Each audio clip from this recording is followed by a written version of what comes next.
I don't know you. I'm not letting nobody sell you crack. You know why?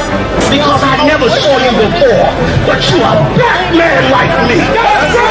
And it's worth something. This is Black Watch with Commanding General Yohanna, the only man to lead blacks, Latinos, and Native Americans. God made man on this earth. The white man he make man. God made man. God wants man to obey him. Bringing you real news. We don't need a black man in the White House. We need a black man in every black house. For many years, there's a lot of black people who didn't realize how deep the racism of white America was. You ain't gonna do nothing unless you decide where you gonna stand at with the Most High. This station is now the ultimate power in the universe. Righteous solutions to issues plaguing our nation. Boy, you better wake up and see the power that is within blacks, Latinos, and Native Indians. Join us every Monday from 9 to 11 p.m. Black Watch. Let the show begin.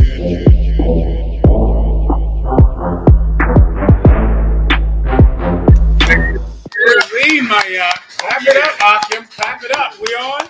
Yeah. Let's get it on, man. Let's get it on. I can tell you how we're shy. We here tonight. Damn right, We're bro. holding it down on Commanding General Yohanna's show. He'll be here shortly. We're here with General Allah. Damn right. General Hazayan. That's right. Officer Morale, Officer Yagaya. Yeah. Trooper Ibad. Officer Ibad.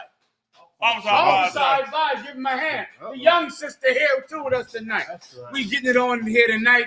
Listen, man, for those of you that were not blessed enough to be brothers and sisters in the Israelite school of UPK, I feel sorry for you, man. Damn right. Listen, I don't know what you're going through. Oh my God. You're going through a rough thing, man. I don't know how you make it from day to day. Listen, you took the words out of my mouth, Jenna.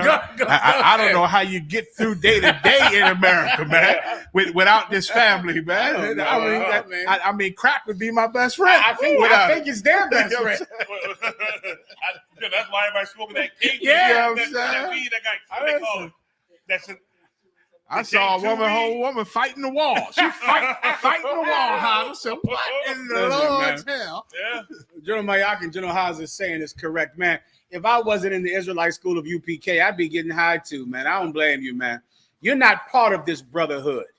You're not part of this sisterhood, man. That's right. I don't know how you get through your day-to-day life, man, without killing yourself. But I just thank the Most High that the Most High God gave us the discipline and chose us to carry this truth, man. Yeah, to be able to be there for brothers and sisters, to be able to heal the sick and raise the dead. And I thank the Most High God for it because we are in the Israelite school of UPK. Oh, we are one West. That's right. And we love each other, man. That's right. We love each other. And we have one another, man. We went down to North Carolina, man. North Carolina under Captain I.S.U.P.K. Give him a hand. Mm-hmm. We went down there. Had an excellent Passover. The Passover organized and orchestrated by General Hazayan. Give him a hand, man. Hey, Daniel Monáe, you ain't said nothing more wise. You need to. He said that's why I need to join. I can't be alone no more. Listen, who the hell would want to? Listen, I couldn't be you, Daniel Monáe. I tell you right now, I couldn't do that. Damn right. I couldn't do that, man. Listen, I at one time was dead, and now I'm alive. That's right. I was lost, and now I'm found. That's right, sir. I don't know how any brother does not come in the UPK, man. Right. We have each other. We have each other. When have you ever thought that in your life? That's right. When have you ever been in a family and you thought this family in this house care about me more than they do themselves? Who in the hell has that? This family in this house would suffer so that I could prosper. That's right. That's what I've lived with every day for 25 some odd years, man, 30 years, or whatever it's been, man. And listen, I could not be you. If I was you, I'd come on in now. I'd do what I'd had to do. I'd make the sacrifices I have to make. I'd give up what I have to give up. I'd make the changes that I have to make. That's right. Or else you're outside of the garden. Or else you're outside of this body. And I've been there, brother, and I would never go back. Yeah, right. This week, man, we were down there in North Carolina, man, because of Hazayan, because of Captain I.S.U.P.K, because of the car that arranged the hotels, because of Officer I.R.O.C They did all the hard work down there. Captain Akkad Abaraya, man, handled the security, and all of their skills were challenged. All of them. Every skill that we had got challenged this week in North Carolina. We got put to the test, Haas. Yeah. We got put to the test, man. Yeah. And we should welcome it, brother. That's right. We should welcome it. Now you know what it is to feel alive. Yeah. To be able to be tested. Yeah. Yeah. To be able to show your quality. Yeah, General, can I say something Please, on that? Haas. And listen, man, I know when we had some things going on, some things happened, and Officer Rock had to make a pivot. And when he made the pivot, what I'm talking about is the venue. We had one venue, and 2 weeks out, they changed the venue. The one venue closed, so they can't do it. Our Rock pivoted and found a whole new venue for us. Now, I was a little distanced, but he found it. And I told our Rock, I said, I'm going to tell you this here. This is what you did, brother, without you really realizing what you did. And I explained to all the men, this is what we always got to do. Satan going to attack, and he attacked. He threw a blow at you. I said, think of boxing. People know about boxing, right? They know about boxing, XYZ. So what our Rock did was he pivoted. But when he pivoted, he threw 2 strikes as he was pivoting. You know what I mean? Back at Satan for what he did to us. And that's how we got that glorious event, that glorious location we had. You know what I mean? And it was just wonderful, man. But the way he did it was just, you know, was how it was supposed to be. When you pivot, you throw strikes back. You don't just pivot and that's it. No, you pivot, hit him with 2 pieces. Pop, pop. Yeah, I gotta know that this is what this is. And that's what we did to Satan. That's why we had such a glorious Passover. Give General Hazayan a hand. What he's saying is the truth as usual. Just to elaborate on what General Hazayan said before the Passover, we had a venue we were going to. They called us and canceled like 2 days before the Passover. They canceled. Of course, why? Because they go on the internet. The Purple Pigs start calling them. The Purple Pigs have called every Passover venue we go to and scare the venue owner and tell them that they shouldn't let my cult come into that venue. They shouldn't let my cult eat lamb and celebrate in their city. The Purple Pigs do it.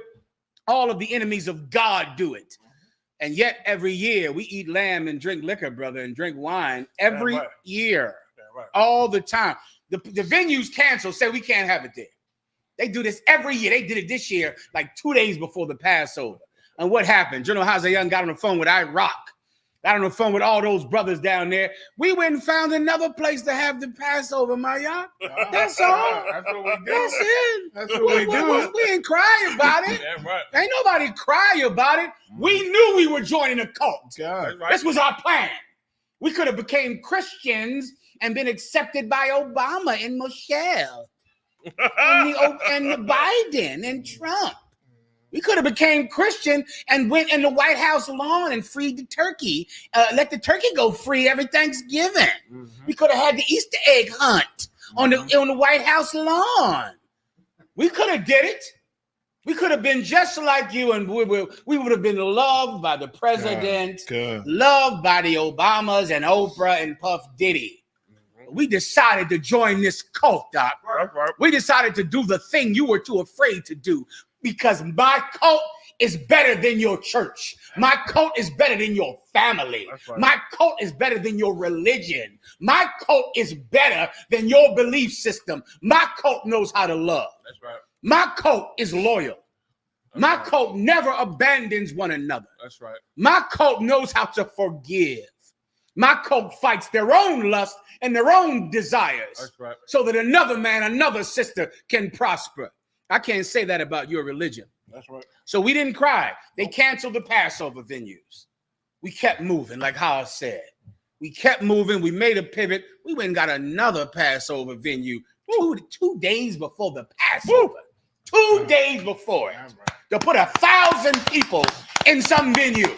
And we did it. We did it. When I say we, I mean my brothers did it. That's right, My brothers did it. That's right, They did it. All those strong brothers down there in North Carolina, Officer I.S.U.P.K, Captain I.S.U.P.K. Am I missing some names? I got a bunch of them. I'm gonna bring them out when we done. When you're ready. Yes, sir. No problem. So now, then after that, what happened, Haas? Okay, General, listen, let me tell y'all something, man. I always say that, I be looking for Satan to attack us. And I'm thinking he's going to try to hit us after the Passover. But before the Passover, he was steadily attacking. And for those of you who was in our councils, you know. But then at the all-black party, we had the all-black party. All the power went out in the hotel, the main hotel. While the surrounding neighborhood, everybody had power, except for us. Well, we got back to the hotel, and them men, And the Shamar department, the ISUPK, man, they impressed me, man. Like I damn near was going ready to have tears in my eyes as of what I saw. The men trained under Captain Kai, Captain Shamar Waller. You know what I mean? Officers top of Saw, y'all remarking all the cities that they got heads to camp, you know, Shamar department heads, right? Let me tell y'all something. Them men went to that building and secured the whole hotel from the 4th floor down to the 1st floor. Right. 2 men on every exit on the inside, men on the outside, roving patrols on the outside to the point to where nobody could come and go with us without us making sure they were on the up and up. The manager was so amazed, like, oh my God, thank you. He kept thanking us and thanking us the whole night because he felt safe. And that's the spirit of the Lord. Let me tell you this also too. The cops came. Popo pulled up. I seen him pull up. I went out and I talked to him. So he said, hey, how you doing? He said something else. I kind of forgot what he said. I said, well, you know, we had a power outage. And let me tell you how we know this is Satan. They did not get a phone call about the power outage, you know? No. The cops did not know about it. Usually when you have a power outage or something going on, especially the hotel, they know about it, right? He said his department never got a phone call. I said, no problem. I said, I'm How going to is tell that you. even possible? You know, You tell me the lights go out everywhere. No one calls because we're the only ones that had the power outage. Yes, sir. That's the only thing that makes sense Yes, to sir. us. Yes, sir. Go ahead. So when he told me that's all right, I said, listen, don't worry about that. It's all right. I said, I'm going to tell you what I did. I said, we got men from the 4th floor to the 1st floor. We got 2 men on every exit on the inside. We got men on the 1st floor exits inside and outside, 2 on the inside, 2 on the outside. And we got roving patrols going on in the hotel till they get done. He said, oh, yeah? I said, yeah. He said, all right, see you later. I'm waiting for him to be, you know, X, Y, Z and talk to me. He said, oh, okay. And walked away. I had to stop him to get his information. I said, hold up, officer. You know, we got protocols in my school. I got to get your name, your badge number. He gave it to me, and he got his car and drove off. And there was no more sign of no more cops the rest of the night. I said to myself, wow, ain't this something? This is crazy. But the key part about it is we knew it was Satan, and we knew that it was directly towards us. And here's the confirmation that the Lord gave me that night. The cops didn't even know about it happening. Come on, Haas. The cops didn't even, no one called because it was a private power outage. Yes, sir. It was a private darkness for us. Yes, sir. I'm going to wait until go into the rest of it when Commander General Yohanna gets here because I'm sure he would like to let everyone know about everything that happened. Yes, but just know, we got a ton of a story, a gigantic story about what happened Passover weekend. I haven't even gotten to 2% of it just now. We ain't getting to the China Monáe controversy, which I didn't even know it was going to be.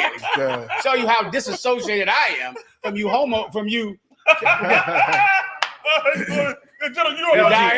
LGBTQ. From you soft brothers and sisters.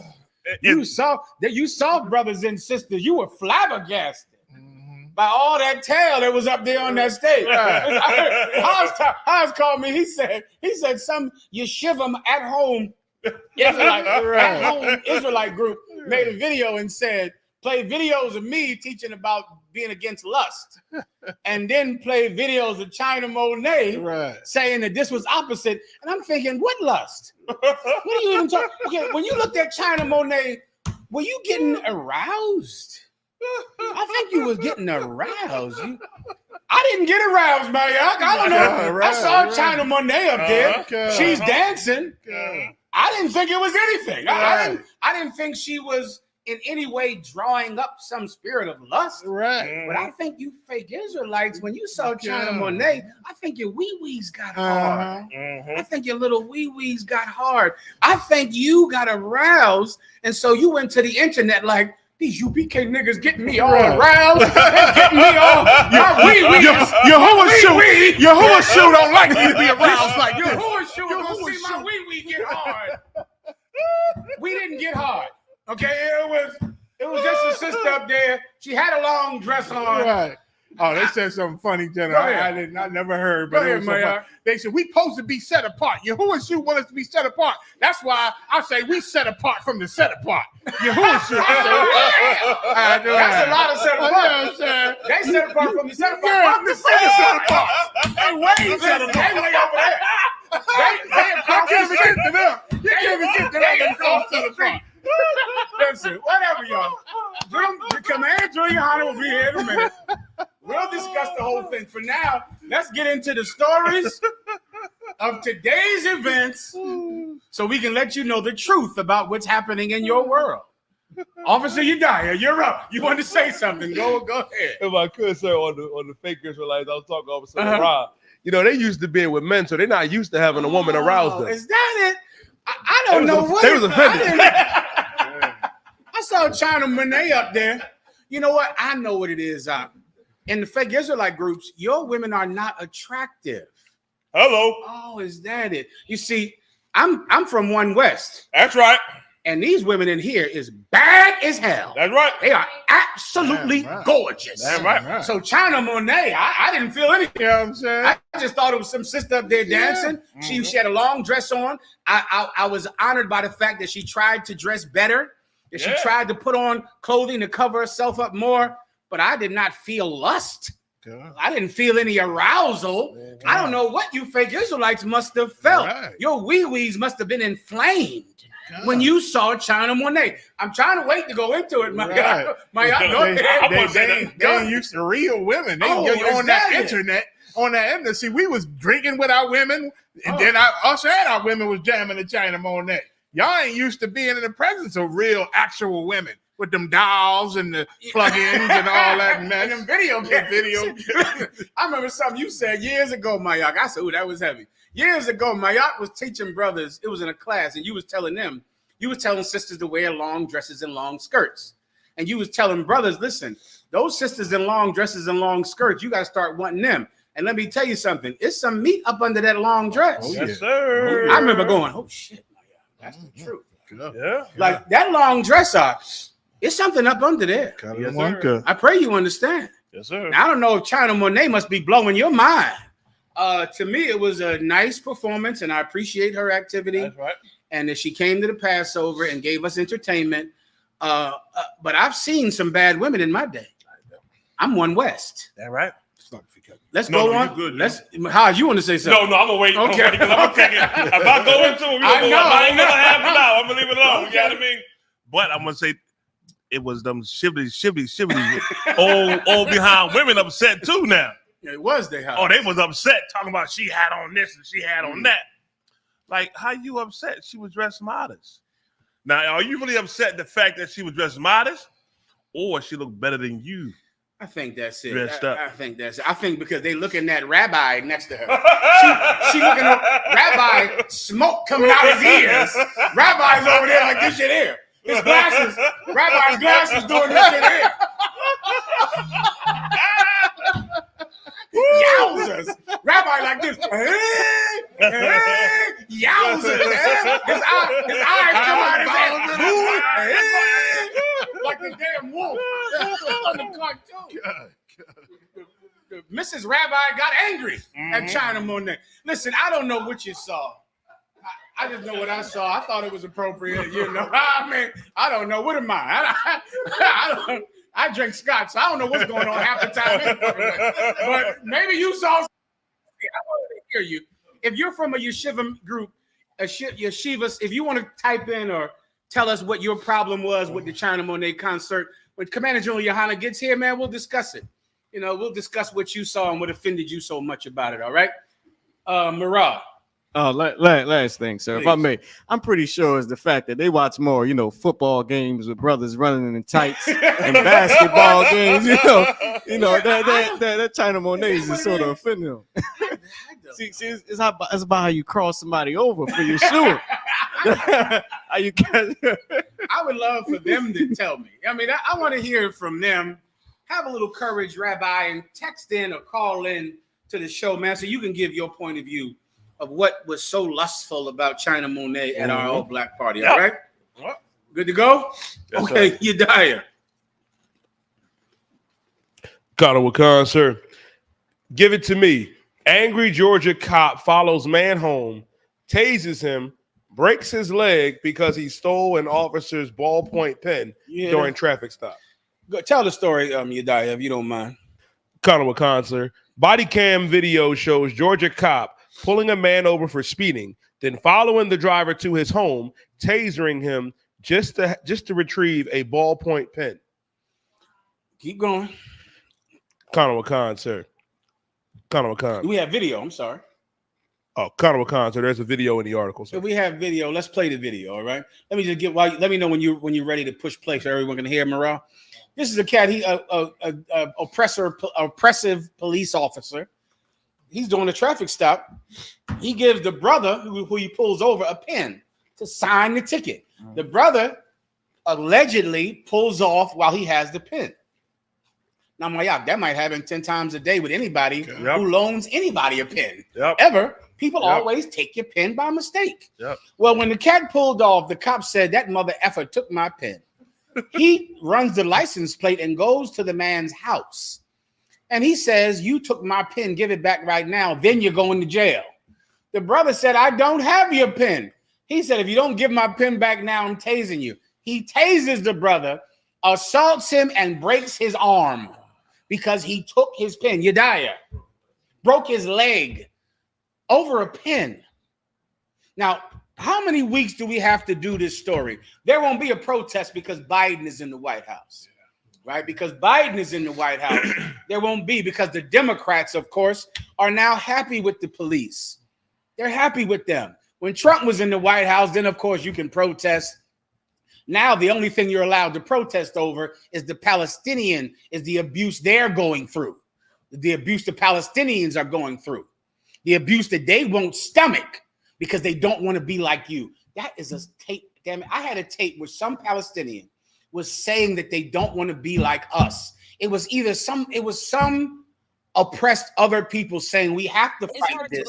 We'll end up like the North American Indians, end up like black people in America. And I have it somewhere on my phone. This entire fight you see in Palestine, the fight you see in Northern Ireland, the fight you see all across the globe is people who have looked at your history and have said, not us. We're not doing that.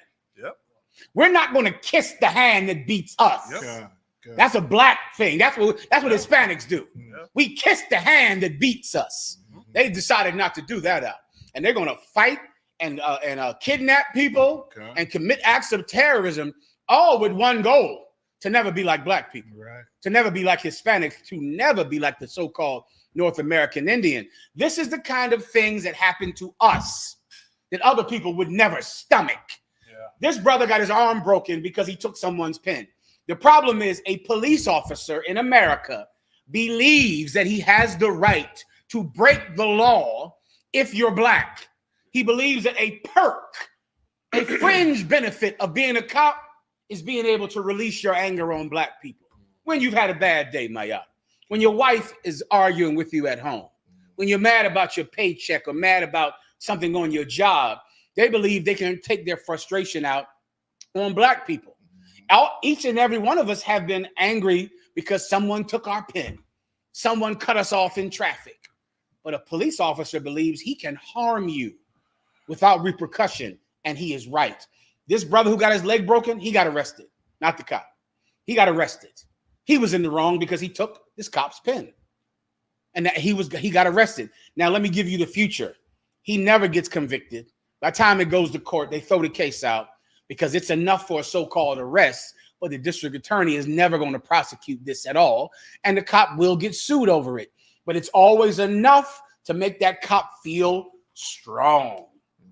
Now he gets to feel like he's a tough guy, which is all these effing cops are, a bunch of failed high school football players and bullies. They're a bunch of effing bullies. And like any bully, they do this like in high school or grade school. They can't just go to school and play football and go home. They can't do that. They have to haze somebody. They have to hurt somebody because it fills the hole that they have in their soul. And that hole needs to be filled by violence so they can feel like they're finally adequate, like they're finally a man, like their daddy said they should be. They're finally a man because they get to hurt somebody. They're just bullies out. They're just bullies. And in another country, there'd be revolution. In another country, there will be absolute revolution over things like this. There's not, because black people kiss the hand that beats them. Maya, you want to say something? Because I remember I used to watch shows and movies, where the group of white kids sitting at the table and then the nerd kid walk by with his lunch, and they trip him, make him fall, and spill his milk in his face, and smack his books in the puddle of water. And I say, that's just TV, but that's these people, you know. That's how these people are. And laugh. You fall with the milk on you, and you wet, your clothes messed up, and they just sit there and laugh. And I said, that's some bully. That's them. You know, that's them. And they grow up to be police officers. And let me tell you what the Bible says, if I could. The Bible says that the poor man has God as his defender. That's right. They see the rich don't have to worry about this. Rich neighborhoods, they ain't gonna pull over anybody for fear that it might be a congressman's son or some rich man's son. They're going to go unpoliced, rich neighborhoods, affluent people. But God said the poor have God as their defense. What will happen is the Most High God will defend them. That's all that will happen. You know what's on the rise? Suicides among police officers. Suicides. That's what will happen now. The suicide rate will go through the roof. And everyone will wonder why and hire psychiatrists. The poor has God as his defense. The poor has God as his defense. You know, I worked this job for like about 8-9 years. You know, doing this work, and I sit back and I hear these stories. And kind of like, I'm like, how the hell did that really happen? Like, I could not have sat back and let that happen over nothing so trivial. I mean, the cat ain't fight you back over an ink pen. Are you kidding me? Like, that would not have happened with me. And I'd be wondering, like, where are these coworkers at? Where are these cats that work with this cat that got some heart to stop these things, man? I never forget one day, I got a call. No, we didn't get a call. It was a car stop. Somebody had a car stop. It had to be like 39th and Market or somewhere around there, right? And I heard it in his voice. You can hear distress in the man's voice. So I heard it. And the dispatcher heard it. You hear, boop. Units expedite the backup officer, something. So I'm down there by Chop. I hit the U-turn, man. I was flying. I get up there. Okay. He in his car. And I look at the person he stopped. The person stopped in the car chilling. He chilling. And in my mind, I'm saying to myself, what the hell is going on? So I said, yo, let me talk to you for a minute, man. He said, what's up? I said, don't you ever in your mother like call out something like that? Are you kidding me? He said, what? I said, what you mean? What, motherfucker? You see us flying up here? Over your car stop? I said, man, what are you doing, man? You would get somebody hurt acting like this here. And you cannot be doing that to people, man. He got kind of mad at me and told the sergeant on me. And I said, I don't give a F. He should not have done that, man. Somebody don't get hurt. Like, men like that really should not wear that badge. They should not take that oath. They should not have that kind of power because they don't know what to do with it. I've seen it time and time again with the men who should not be doing it, man. Yeah, and listen, you know what the crazy part about it is, you know? This will always amaze me. Everybody know. From the lieutenant, from the sergeant, everybody know this cat right here should not be working. He should not be a law enforcement officer. But more than likely, he got family that knows somebody, that family that knows somebody else is how he got a job. And they won't get rid of him because he should not have that badge because of what he did. And I guarantee this is the case with this cat right here. And more than likely, he's done this before. Sir. I'm gonna give Haas some absolute logical and real life backup. You're gonna look up this for a second, Yediah. Look up Camden, New Jersey, disbanded its police force. Let me tell you how you could actually do this, right? How you could actually do this. This happened. There's a place called Camden, New Jersey, everyone. Camden, New Jersey is very close to the city of Philadelphia. Now, for about 30 years, people from Philadelphia looked down on Camden, New Jersey because of its crime. Camden was like a hellhole compared to Philly. Now, Philly was no picnic, but people who lived in Philly considered Camden to be far worse than Philadelphia. Then New Jersey had a mayor, Chris Christie. And Chris Christie fired every single cop in Camden, New Jersey, the entire police force. Before he did this, Camden police force had a record number of civilian complaints because of police abuse. And crime was like 5 times more than Philadelphia, which is a larger city. The governor of New Jersey fired every cop in Camden, New Jersey, and hired all new cops. Do you know what happened, Haas? Crime went down in Camden, New Jersey. The complaints from the civilians went down. Now, people in Camden don't want people from Philadelphia to come to Camden. Yeah. They don't want that. There was a cop, give me the sheriff that told everyone, if you're from Philly, don't come to Camden. This happened like 3 months ago. Where the sheriff said, we don't want any Philadelphia people coming to Camden, bringing your crime to Camden. Yep. If you want good cops, you could get them. Yeah. Fire all the bad cops. New Jersey did it. Can you put it up on the screen? New Jersey did it. They said, all you're doing is beating up civilians. Yep. You're not even arresting criminals, which is what these districts do. All they do is beat up innocent people for taking pens. But the drug dealing goes on and the murders go on. But if you walk down the street with a hoodie, you're going to be beat up by a cop. Camden was just like that. That mayor, that Chris Christie fired every single cop, hired all new ones. They built relationships with the community, and now they laugh at Philadelphia because of Philadelphia's high crime rate. That happened. This is something, you understand, the crime problem in America could be fixed. You could actually do it. You could actually have good police officers if you treated them like sanitation workers. If you said, well, this trash man is throwing trash up and down the street, fire him, and let's get new trash men. You know how do the trash in these cities? Trash everywhere. You should fire all the trash people and get people that will pick up the trash. Before you know it, the city is good. These cities choose to be dysfunctional. They choose to have police officers that oppress black people. They want it like that because it gets people elected. Because then somebody could say, look at the crime, the police need more money. Look at the crime, we need to have new leadership. But they could fix it if they wanted to. I'm giving you a real life study. It happened in Camden, New Jersey. Do you have it, Mara? Put it up on the screen, then we on to the next story. With 20,000 in attendance turns into chaos and confusion. Aisha Fertosi recorded this video from the Camden waterfront. Panic. Considering violence in their community. One of the suspects has a tie to Philadelphia. And we just want to send a clear message to the thugs and criminals and gun-bearing freaks over in Philadelphia who live in a society of lawlessness. We don't want you here. Police say the little girl who was shot was taken to Camden and criminals and gun-bearing freaks over in Philadelphia. Find all the cops, Mara, if you could. Udaya. Now that's the mayor saying, you gun thugs from Philadelphia, we don't want you here in Camden. We got a peaceful paradise over here in Camden. We don't want you coming over here from Philadelphia. How did it start? Udaya. Colonel Wakan, sir. This city disbanded its police department 7 years ago. Here's what happened next. Camden, New Jersey may be the closest thing to a study that can get. Before its police reform, Camden was routinely named one of the most violent cities in the U.S. Yes, it was. Now, you understand that? I hope you heard that. Yeah. This was the most violent, one of the most violent cities in the U.S. for 20 years. Yeah, they was for bad. 20 years. Yeah. It was Camden, East Los Angeles, Chicago. It was the most violent city in America. When I was growing up, you know, you go to Camden and get carjacked. That's what was going to happen to you. Yeah. You died. Now, 7 years after the old department was booted, through and through 100 officers were rehired, the city's crime has dropped by close to half. Did what? Did you just effing say half? Half? Half, Maya. This ain't fixable.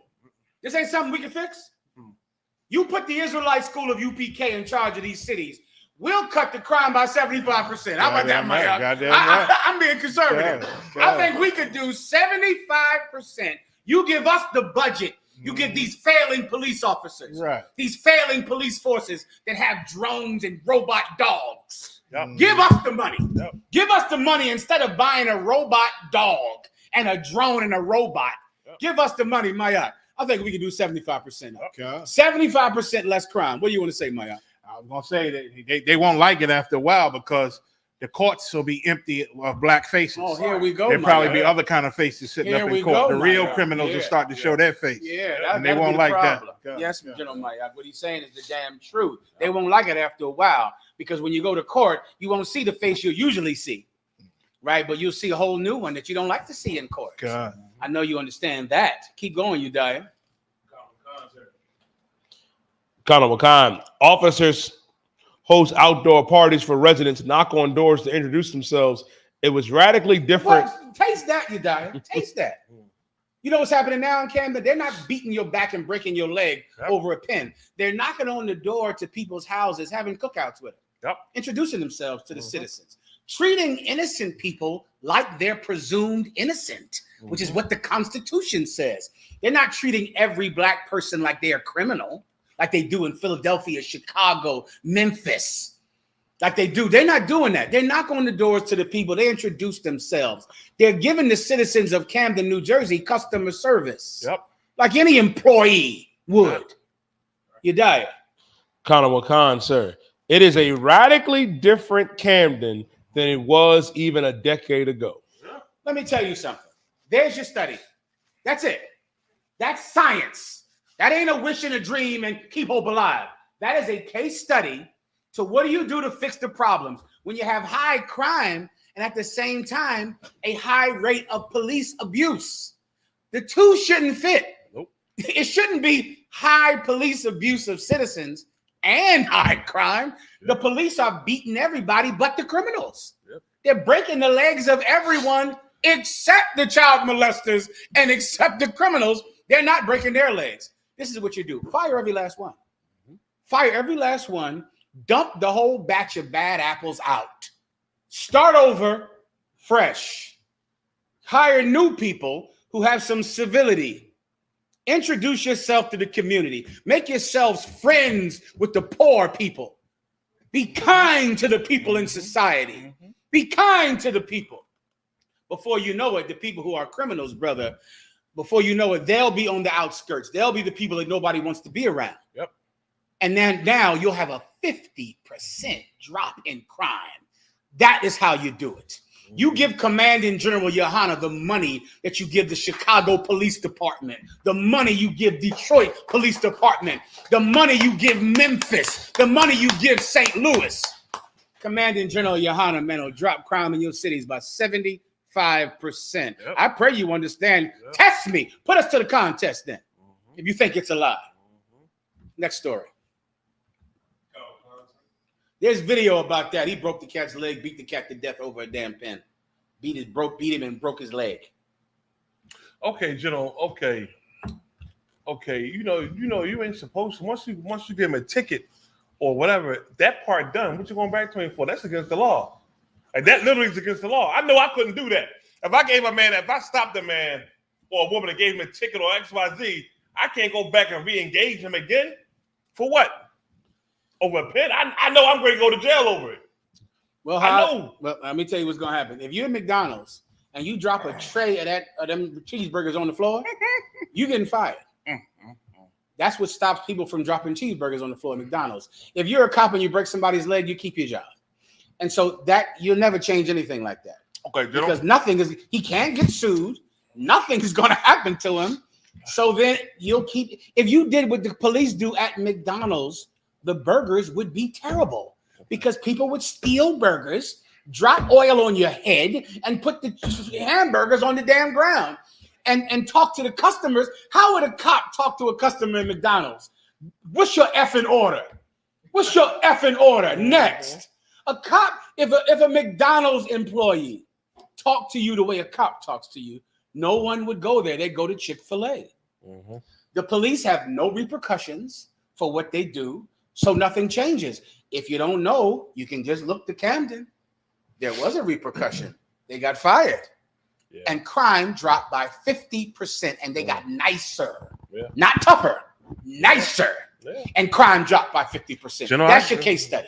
Yeah, I agree. That's it. If anybody's wondering out there in the political world, just go to Camden, look at what they did, do it again. Done. I don't know what the hell the controversy is. It already happened. Do it again. Morale.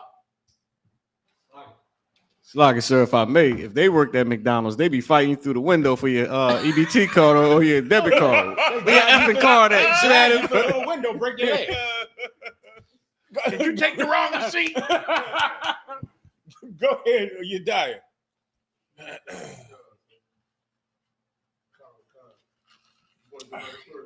Another story. Another story. So what? This coffee is excellent as usual, brother. Well done. You got to keep yourself in here to make this coffee. Do what you must do. Make whatever sacrifice must be made to get in there and make this coffee. Or else I'm going to fall asleep right here and lay down flat on this thing. You know I got a brand new baby. And that nigga keeps me up and too much money. So for those of you that think I know everything, clearly I don't, because I had a new baby at damn near 70 years old. So clearly I don't know everything. Because what in the hell was I thinking by having a baby at 50 goddamn years old? I just figured you was tougher than me. No, I'm not. I'm not tougher than you. That's the crazy part. Okay. So Tawana, keep it coming. Please, you die. Cut on cousin. Also, I got to get out of here to get that baby in about 2 hours. So let's hurry up.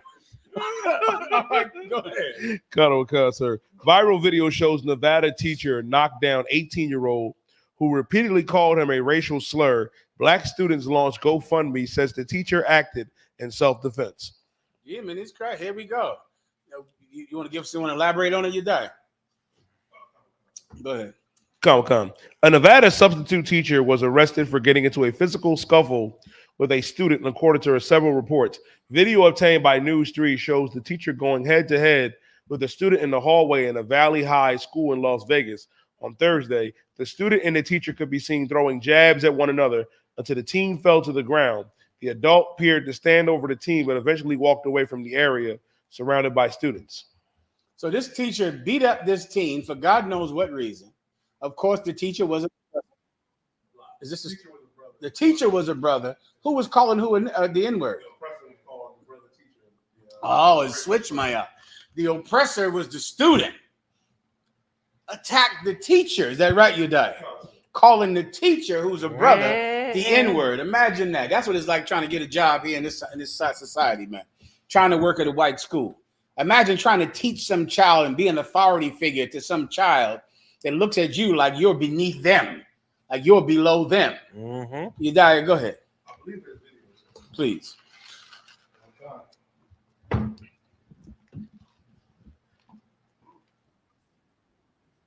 Arrested after a fist fight with a high schooler. It was all caught on video. This is 27-year-old Recon Smith, now out of jail. In fact, we first brought you this video yesterday. Now some accusations that the student used racial slurs starting the fight. The question remains, who is in the wrong? 8 News Now reporter Ryan Matthey explains from court. Well, the fight in that video resulted in the substitute teacher losing his job, a ban from teaching in the district, and a bail amount of $9,000. Sources indicate to 8 News Now, though, that the student in this fight was also arrested after allegedly making racially charged comments before the first punch. 27-year-old Raquan Smith waved to family he'd soon reunite with.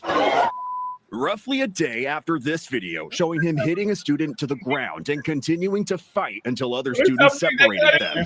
This at Valley High School in the East Valley, where school district police confirmed he was a substitute teacher at since November. Sources tell 8 News Now that the student's use of the N-word fueled the flames of the fight. This seems to be sort of a unique situation. But bail was dropped and Smith was set free on Friday. The judge citing a lacking criminal history and deeming no flight risk. If it had not been the teacher who was in this altercation, it would have been another student. Khalif Fox Miller is president of the Nevada PTA, who's not yet pointing the finger at either side. Does it make any difference that this was a substitute teacher involved?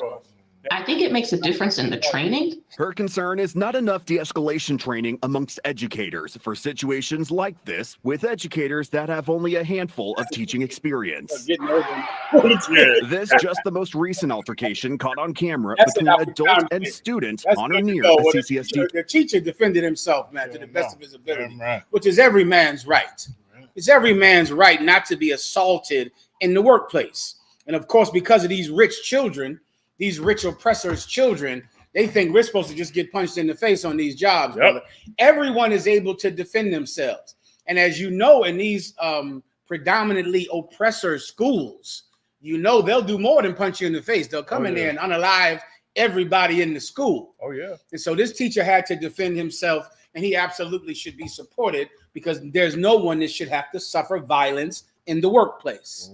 You die. And next.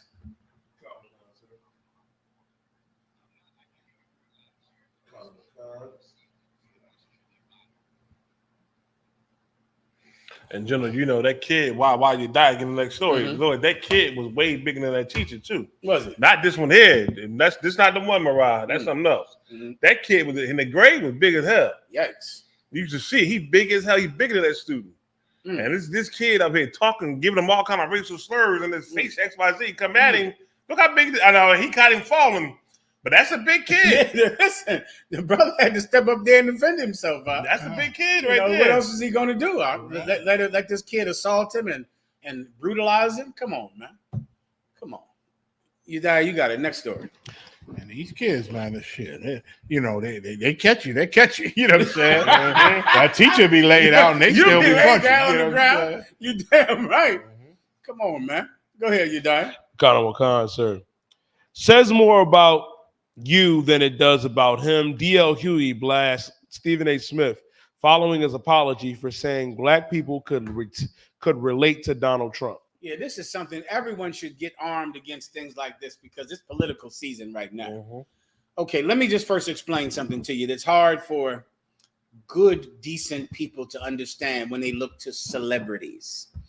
I think sometime I was reading this week, was it the Merchant of Venice? No, it wasn't the Merchant of Venice.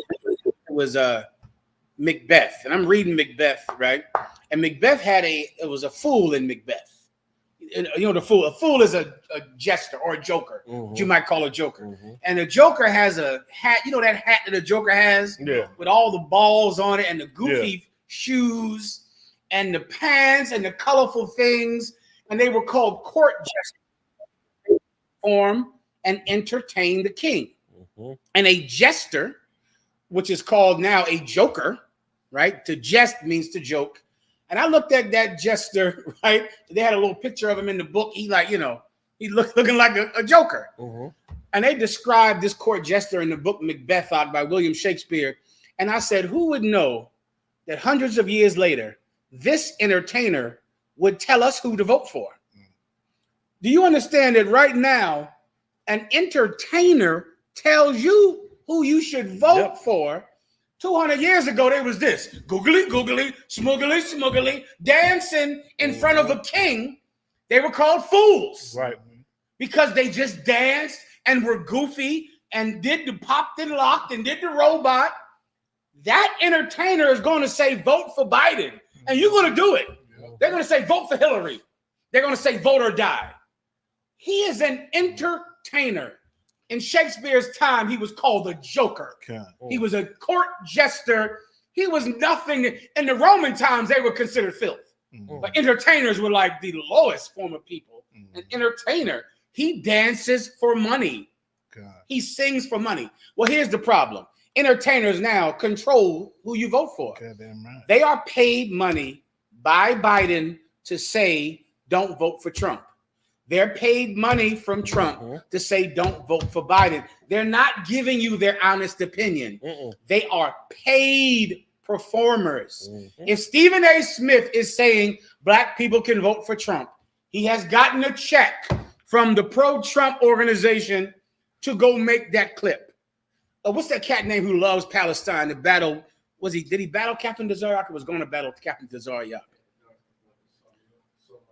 No, he's a Jake. He's from Philadelphia.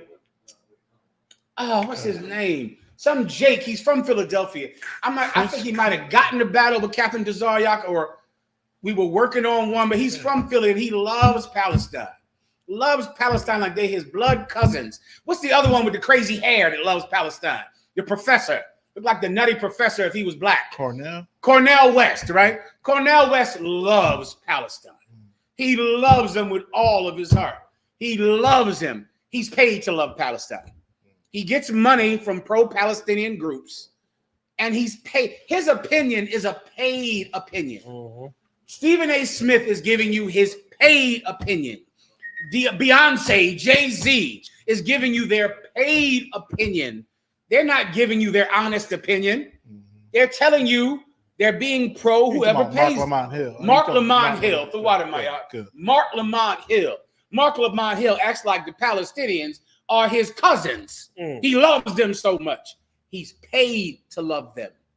He gets money to love them. Why? He's an entertainer. All of them are paid to perform. Stephen A. Smith is a performer, and he's performing. Don't ever watch an entertainer and listen to his stupid joker, this idiot fool joker, and listen to him to let him tell you who to vote for. He was paid to do that. Does everybody get it? That's all you need. Yep. So you turn the internet on, you go, boy, Stephen A. Smith is really laying out a good case. Why in the F am I listening to him about politics? That's the part that blows my mind forever. Jay-Z is now into racial politics to tell us who should protest. A rapper. Now, Stephen A. Smith knows about basketball. Suddenly, he's an expert on geopolitics and in politics now. Yep. If you give him money, he'll perform. Yep. That's all you need to understand. He's a fool. He's a joke. Everybody gets it. Done. Next. He might be knocked out after knee to neck hold. Ohio cops left black man lying motionless for nearly 6 minutes as they joked with bystanders. He died. Do we have video? He died. That's what he said. Well, let's play it out. Newly raised body cam footage shows the moments leading up to the death. Oh, he did die, sir. Leading up to the death of an Ohio man who was told he couldn't breathe as they pinned him face down on the floor of the bar. I heard that video. He sounded like he couldn't breathe. You know what I mean? Yahweh Shema Shah Barakatah. What's going on, Joe? Feeling amazing. Feeling amazing. I'm sorry, you quiet, sir. Yes, sir. Yeah, what I interrupt? What y'all on? A cop story. Your dad was breaking it down for us. He has footage. Please. You ain't killing me. You ain't killing me tonight. You ain't killing me. No, you guys are killing me. They're on here. They're trying to kill me. They're trying to kill me. They're trying to kill me. They're trying to kill me. They're trying to kill me. Why you trying to kill me? They're trying to kill me. They're trying to kill me. You're killing the sheriff department. Call the sheriff. Call the sheriff department. They're trying to kill me. They're trying to kill me. They're trying to kill me. Call the sheriff. Call the sheriff. Call the sheriff department. Call the sheriff. Call the sheriff. Call the sheriff. Call the sheriff. Call the sheriff. Call the sheriff. Call the sheriff. Call the sheriff. Recently, I'm starting to hear where black people, a sheriff, protect them. I'm glad you said that. The tape play. That's how y'all. I almost put a body down. Yeah. Unfortunately, you know what I'm saying? Thank the Lord, it was error. But for sure, it could have been 10 times worse. I hope. Were they trying to arrest him? Pause that for a second. I hope Ahmad don't mind me telling the story, but Captain Ahmad, Yashar and me went on a tactical move this weekend because of a little misunderstanding. You know what I'm saying? My niece, his wife, who's pregnant, had her out, and I was bringing her back. And you know, she got one of them little Kias, and you know they be stealing them Kias all the time. So we get back, and the Kia is sitting parked with the lights on. And I pull in right as I see the lights. I'm like, somebody must be in the car. We pull up. I pull behind the car, and I asked her, I said, will somebody be in the car? She was like, no, call your husband. I go, hot. You know what I mean? I'm out in the car. I'm ready to do somebody in. You know what I mean? Little carnal. You know? I call the Ahmad slipped downstairs. He hit the other side. You know what I'm saying? We both holding it down. I said, listen, man, stand by. I called 911. I run the whole thing down to them. You know what I mean? What's the emergency? Blah, blah, blah. I believe we have somebody in the vehicle over here. Blase, blase. And I tell them straight up, approach cautiously. Yeah. We are armed. And the cat tell me, listen, I'm about to put the job out. But y'all be careful. But I am going to put it out. I said, all right, go ahead and put the job out. Boom. Brother, we waiting. Ain't nobody showing up.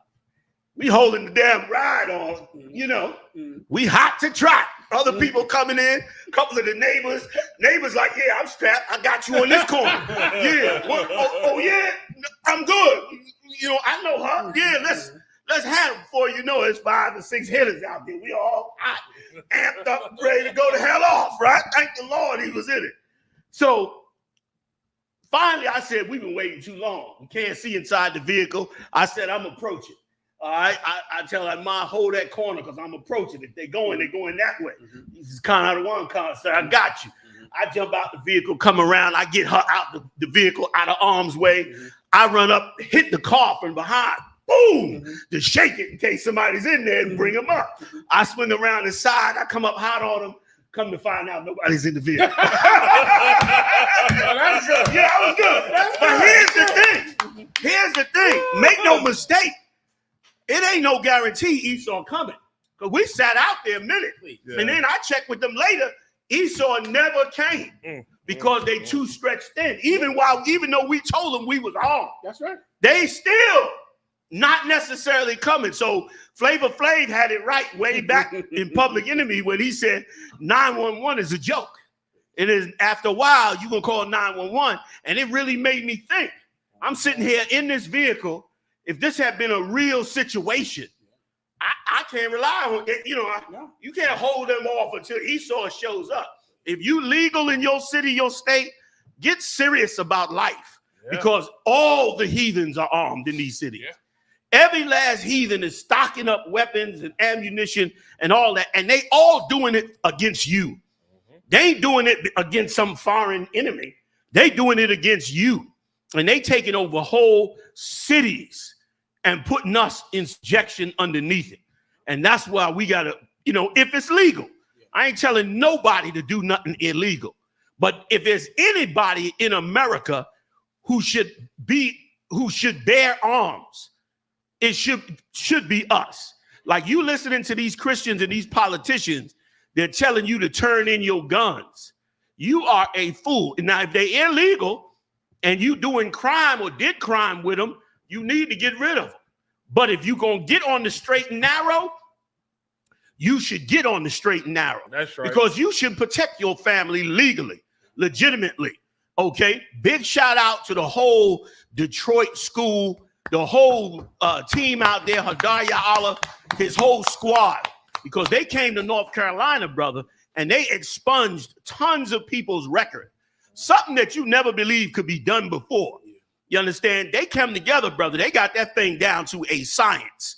You got a criminal record. You've been trying to get it up off of it. Now, ain't no guarantee in every situation. But, brother, they went down there and I was shocked. Hundreds of brothers, they got their record expunged. Them brothers brand new, no felony, nothing on their record. It's hard with a felony. But these cats done sat down and masterminded how to do it legally. And they out there doing it, and really you supposed to be paying big lawyer fees for it. Yep. But they doing it in the name of our holy, holy King, Yahushua, who dragged us up out of the filthy dirt and made us men of God. And because they do it, man, you get to benefit from it. And then you can arm yourself and protect your family if you in one of those cities. Even if you're not in one of those cities, you can still learn to. And almost every city in America allows you to have arms in your house. You may not be able to have a concealed carry, but you could have an arm in most cities in your home. So why not protect your home? You know what I'm saying? And listen, call me whatever you want to call me. But when I was living in the Bronx, I stayed with my uncle. Another little short story. I told Muhammad Mayak, I think y'all heard this story before. I'm staying with my uncle. He's living on 106th Street. My mother didn't even want to let us go down there. We little kids. They didn't even want to let us go down. She didn't even want to let us go down there because of 106th Street on the west side, brother, back in the day was like Mogadishu. I mean, it was poor and hell. Wasn't no doors on none of them buildings. Them doors down there, you see, down on Central Park West, there wasn't even no door on the front of them buildings. You know what I'm saying? You lucky if you had a door on your apartment. Everybody had police locks. It was extremely violent, extremely drug-ridden, all that. Crack in the 80s, all that, right? We up in the bed late at night. We in there sleep. We hear our uncle come from the other room into the room we in. We look and we wondering what he's doing. And we hear it clank, clank, clank, clank, clank, clank, clank. My uncle's just standing there like this. We in the bed, we looking, we trying to wake up, see what's going on. My uncle lift the window up. Now, he didn't lift it up. Actually, the window started lifting up. He looking. The window started looking up. Now, in the old tenement houses, the pipe, the waistline was made of pipe. They use plastic now. But it was made of pipe, and it ran down in the corner of the wall. So all of a sudden, we see a hand come up into the apartment and grab the pole. And Cat start pulling himself up, about to break into the apartment. My uncle's old vet from the war pull out a daggone 1911 45. The 6-inch boy. You ain't missing too much with the 6-inch. No. And walked right up to the window, looked, and pointed at the cat hand. And I'm thinking he gonna say, you know, get out the window. No. Bah! Bust the cat hand. All you heard was boom. Ah! All into the distance. Now you can't do that. That's illegal. It was illegal then. But on 106th Street back then, it was kind of par for the course. He blasted that cat's hand out. That cat hit the ground and took off. And after that, I learned that lesson. I learned that you have to protect yourself in your home, because what you gonna do? Call 911, expect them to come in your hood and deliver you every time? What you got to do is be clear-minded. Don't do it if you're on drugs. Don't do it if you got all kind of emotional, mental problems. Get fixed and then do it. And that's what he did. From a kid, I just learned the lesson that you just gotta, you know, be aware of yourself and protect yourself and be on top of that. So that's exactly what I'm saying, that to say the same situation what General Mayak mentioned, that you cannot rely on this empire. Nobody cares. The cities already have announced that they're not coming for small crimes that are not violent. Am I right? That's right. They came out. See if you find that for me, you die real quick. They are not responding to those calls anymore. You tell them, you see they breaking into what is them stores they raiding? Rite Aid, Walgreens, CVS. They running in them stores out, coming out with bags of stuff, and the corporations are telling them, listen, don't stop them because it could become worse. Yep. Let them take what they want. We'll work it out with the insurance company. And brother, that comes because the place is falling apart. That's why. The place is falling apart. People have lost confidence in the empire. And so when you in an altercation out there, brother, unless if you legally can defend yourself, you should, both physically and with other means of defense. Don't leave the physical out either. If you haven't been trained or didn't come up in some kind of training, then you better get into UPK, man, and let us go on and train you. Kyle Abraham that took over from General Muhammad, that Hebrew Academy that is outstanding and going to be something special this year. You know what I'm saying? So, you know what I mean? They might even let me come up in there and show y'all some jujitsu. I'll come bring y'all some old school, you know what I'm saying? Yeah. You know what I mean? Right now, they kept me out now. They don't want me to break nothing now. Yeah. Outstanding. So that was to say on that story that you brought out. You know what I'm saying? You got more on the story, or we done? You found what I was looking for? Yes. Just bring out the part where it says that they allow it. They telling them, you know, that they're not answering them calls. Go ahead. Connor McCon, why shoplifting is de facto legal in California. Damn, de facto legal. Meaning it ain't legal. But in essence, it's legal because ain't nobody going to stop you. Go ahead. Connor McCon said, why won't store employees do anything about the theft? Because they don't want to take the risk. I doubt many would. A Rite Aid employee was murdered recently after trying to stop 2 thieves. You see that? That's why they don't want you to do it. Because now that employee's family is suing Rite Aid. And so Rite Aid figure, we take a $200 loss on some stuff that this cat steal is better than a $10 million loss because we hired this guy who now turned around and tried to stop some criminal for going in there. And furthermore, if you on security, if you in the UPK and you on security, anywhere in this empire, please do not go get yourself shot over somebody else's, some cat in the world's business. Like with reason, you need to intervene in terms of making a phone call or something like that.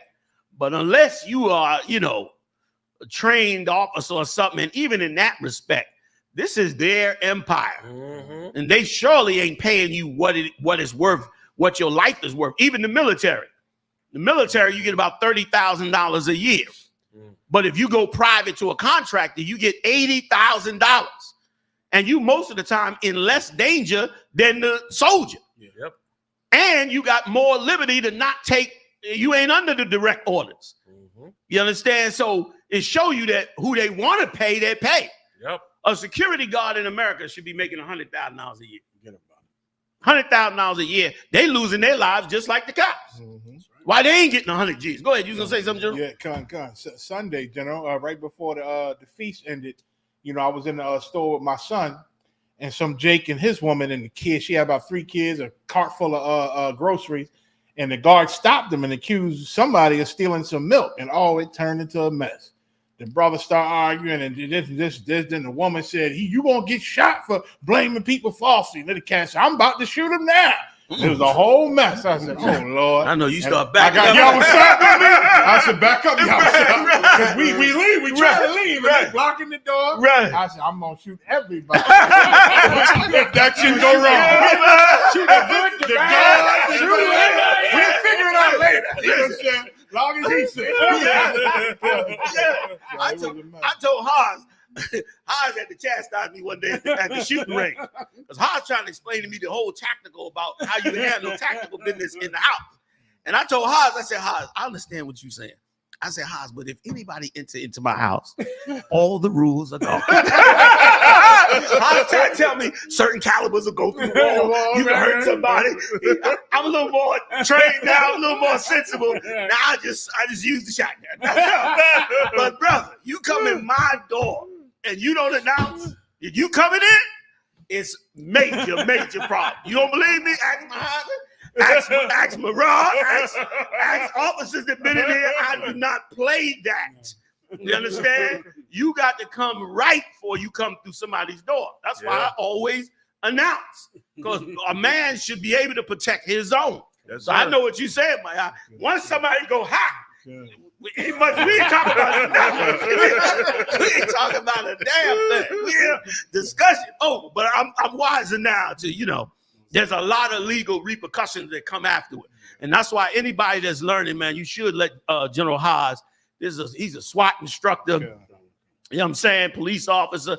He know all the, you know about every aspect of it, all that. So if you're trying to get it, do yourself a favor, go get a little training course from him. You understand? I didn't have to, but I did anyway because I knew it was a wise thing to do. Here's a man experienced, and he's been in the military. I mean, this cat knows his business when it comes to them daggone weapons and tactics and tacticals, you know what I'm saying? So go get a little training and protect yourself because it's going to fall apart. You know what I'm saying? Even Peter and them had to go get a sword. Christ said, man, I'm about to roll out. Go get a sword. You know what I'm saying? You about to have to deal with these fools. So go ahead and do what you got to do. So I just want to add that to what General Mayak was saying. And speaking of the Passover weekend. I know y'all on other stories, huh? Y'all ain't gonna let me get it. Yeah? 1029. All right. First of all, I want to give a big shout out. I want to get their names right, though. Hold up. It's so many people that need to be thanked over this Passover weekend because this Passover weekend was truly a major success and a milestone to a whole lot of bigger things.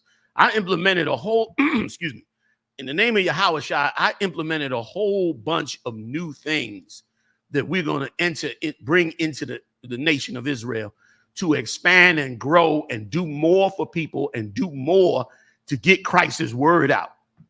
Because the brothers and sisters that handled this weekend were absolutely flawless. I heard y'all mention it earlier. I won't go into all the details. What happened during the black party with that blackout was such a level of disrespect, but we handled it so amazingly. Big shout out to all the sisters and brothers who were on the babysitting team. I mean, it was amazing. I mean, they handled, feel this for a minute, for those of you that are watching, they handled 300 babies that were not their own. They handled 300 of them in pitch black darkness. And let me tell you something. And did not lose one. That's right. Did not lose a single baby. You understand? 300 of them. Got everyone back to their parents in pitch darkness. Big shout out to the security team. Oh man, Shemawa Ahad, Shemawa Allah, Akkad Abarayim. Akkad was relentless on that thing as well. So was Shemawa Allah, General Haas. Big shout out to them for holding that thing. I mean, amazingly securing the zone. Everything went way better than we thought it was. Big shout out to Captain Ty Ward. I mean, I might miss you tonight, but I will be bringing it up. You understand? Big shout out to Captain Ty Ward, because getting that many people, Ty Ward moved almost 1,000 people or more from the hotels to an hour and a half away to the venue and back. And did it damn near flawlessly.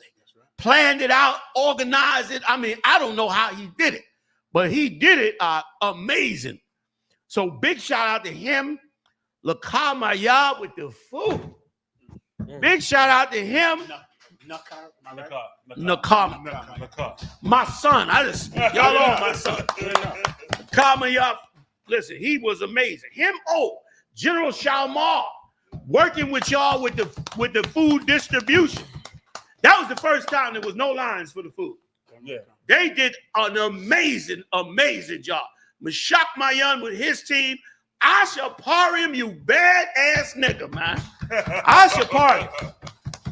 We're running the service, man. I mean, the generals, everybody was so amazing. Bana Shara with the children's party, which was insane. She had the whole adults back. Adults wanted to get on the trampolines. I heard. They didn't fall on the baby. When she throw a kid's party, it'd be insane. Yeah. It'd be insane. You understand? And went out her way. I mean, I gave her a ridiculous budget. She didn't care. She went and got her girls together and rose the budget up and did more stuff than the budget I gave her. I said, why you do that? She said, you know what I'm saying? That's how hard she went at it. Who I'm missing? So many. Everybody. I'm going to be bringing it out over time. But now I got to show y'all something. Oh, wait a minute. I got something incoming. Lamb slaughter. Oh, forget about it. Big shout out to Akkad Abarayim and the whole squad on the lamb slaughter. Did it up strong. All right. I mean, I could go on and on. It was so much. But I got to get this for y'all. Y'all got to bear with me 1 second here. Let me get this real quick because I got to show y'all something that I know you don't know about yet. But I'm about to hook you up. All right. Bear with me 1 second. And let me get the names. All right. Here we go. All right. I mean, this is some crazy mess. First of all,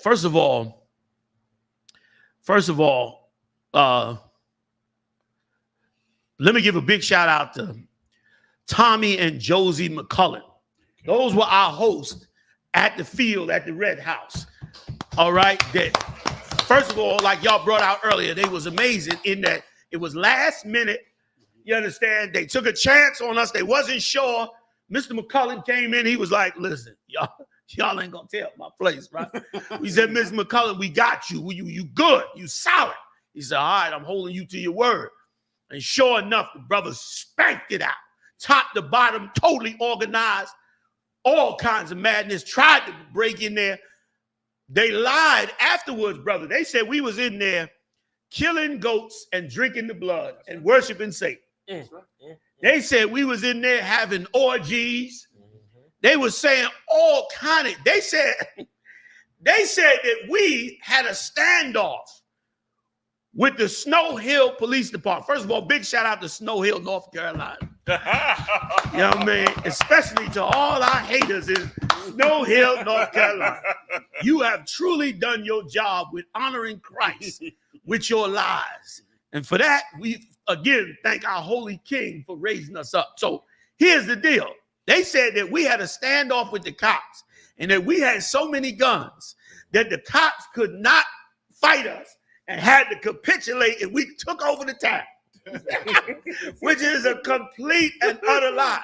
Well, if you left the venue, the cops was down at one of the stores hanging out in the parking lot with nothing to do. They had their cars lined up, they shooting the breeze, kicking it, having coffee and donuts. That's how quiet it was that night. But they were putting it online like we were the evilest people in the world. And that's why black people, Latino people, Native Indian people, you got to fight to know what is true and right. Don't live a lie. Find out what is true. The brotherhood and sisterhood in the UPK is unmatched because of our King Yahawashi. Our King Yahawashi walked us into this world the right way. And we in his house. We in his world. And being in his world, so much good comes out of being in here. And what they were saying was so wrong and so evil to do to us and to do to the greater Black and Latino and Native Indian community at large, to slander us this way. And then when we went online and started answering their lies, guess what they did? They took all the posts down, sanitized the whole website, wiped it all out because they knew it was lies. They were slandering the hell out of us. And let me tell you how bad they were slandering us. Again, big shout out to Mr. Tommy and Mrs. Josie McCullum. And let me tell you how bad they were slandering us. They got a call from Mr. Ben Lanier of the Greene County NAACP. And he told them, I heard that you have some blood-drinking terrorists on your property terrorizing the town of Snow Hill. He called in. Well, their speaker, the attorney, Mr. William Edwards, got on the phone with him and said, that's ridiculous. These brothers have been stellar, have been amazing. They did an amazing job. You know, they treated us with greatness. They took care of our property. All those things that you heard of was a lie. They were so impressed with you brothers in the UPK. Big shout out to I.S.U.P.K. Yeah. Big shout out to I.S.U.P.K. Yeah. Big shout out to Akkad, Abarayam, and again, so many more. The Shamar team, brother, was next level. Yeah. The Shamar team was next level. Captain McCall came to me. He said, General, what do you think of security? You know, Akkad, what do you think of the security? I said, it was stellar. He said, yeah, because I was thinking about a couple of things. I knew he was going to hit me. I said, okay. I said, what you thinking about? Yeah. He said, I was thinking about a mobile command center. I couldn't say no, man. I said, let's do it. I couldn't tell him no. He knew where to get me. How much is that going to cost? Yeah. listen, I ain't even asked him.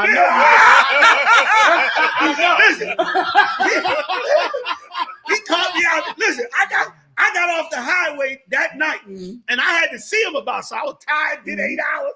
I called him up. I said, listen, man, I got to talk to you, man. We got to take care of something. He said, all right, General, come on up. I'm tired. I just got off the road. I shoot up there another 30 minutes to see him. He hit me with that. Approved. I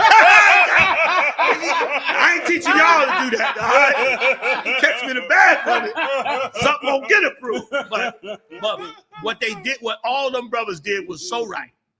That we should do that. I mean, and you should see what they're getting ready to implement into the whole Shamar department to work with all the brothers and sisters for the safety of the brothers and sisters. Yeah. All the children were safe, all that. They were so impressed by the UPK that they called us in to clear 10 more acres on their land. They want to build a convention center. Give it up. Including parking and everything. They said, listen, man, we're going to give y'all the contract. Y'all come in and clear this whole land down, and we're going to build us a convention center over here. That's how encouraged they was by the work that was done. So we'll definitely be back. Thank you, City of Snow Hill. That's right. You know what I'm saying? We're going to definitely come back, especially when the convention center's built. You know what I'm saying? So while others believe lies against Christ's anointed and against Christ's soldiers and sisters and family, there's some that can see through the lies and the darkness. That's right. There's some that don't get moved. Some of you will never come back to a Passover because I said the NAACP call. I already know. I know some of you be like, I ain't never going to that Passover. NAACP mad with them. Some of you are scared to lose your job. And let me tell you something. I don't blame you. You got bills to pay. You got stuff to deal with. But I'm going to tell you something. If you could get free from that fear, you could do amazing things for the Most High. And now's the time to do it. Once again, I quote Mordecai. Mordecai told Esther, don't think that you are going to save your life. The Lord will deliver Israel another way, and you will lose your life. You know what I mean? Christ said it as well. He that thinketh he that try to save his life shall lose it. I'm not telling you quit your job. I ain't telling you lose your job. But if you could lose the fear of it, because a lot of times you don't got to quit your job. Nope. You just afraid somebody gonna know and you're gonna have to answer it. You got to fight that. All of us had to fight it at one time. You got to fight it. If you fight it, you might do something amazing in this work of the Most High, like these brothers and sisters did. And so we'll be back to see them again. Big shout out to their attorney. Big shout out to the McCullens, man. Big shout out to Snow Hill. Put us down.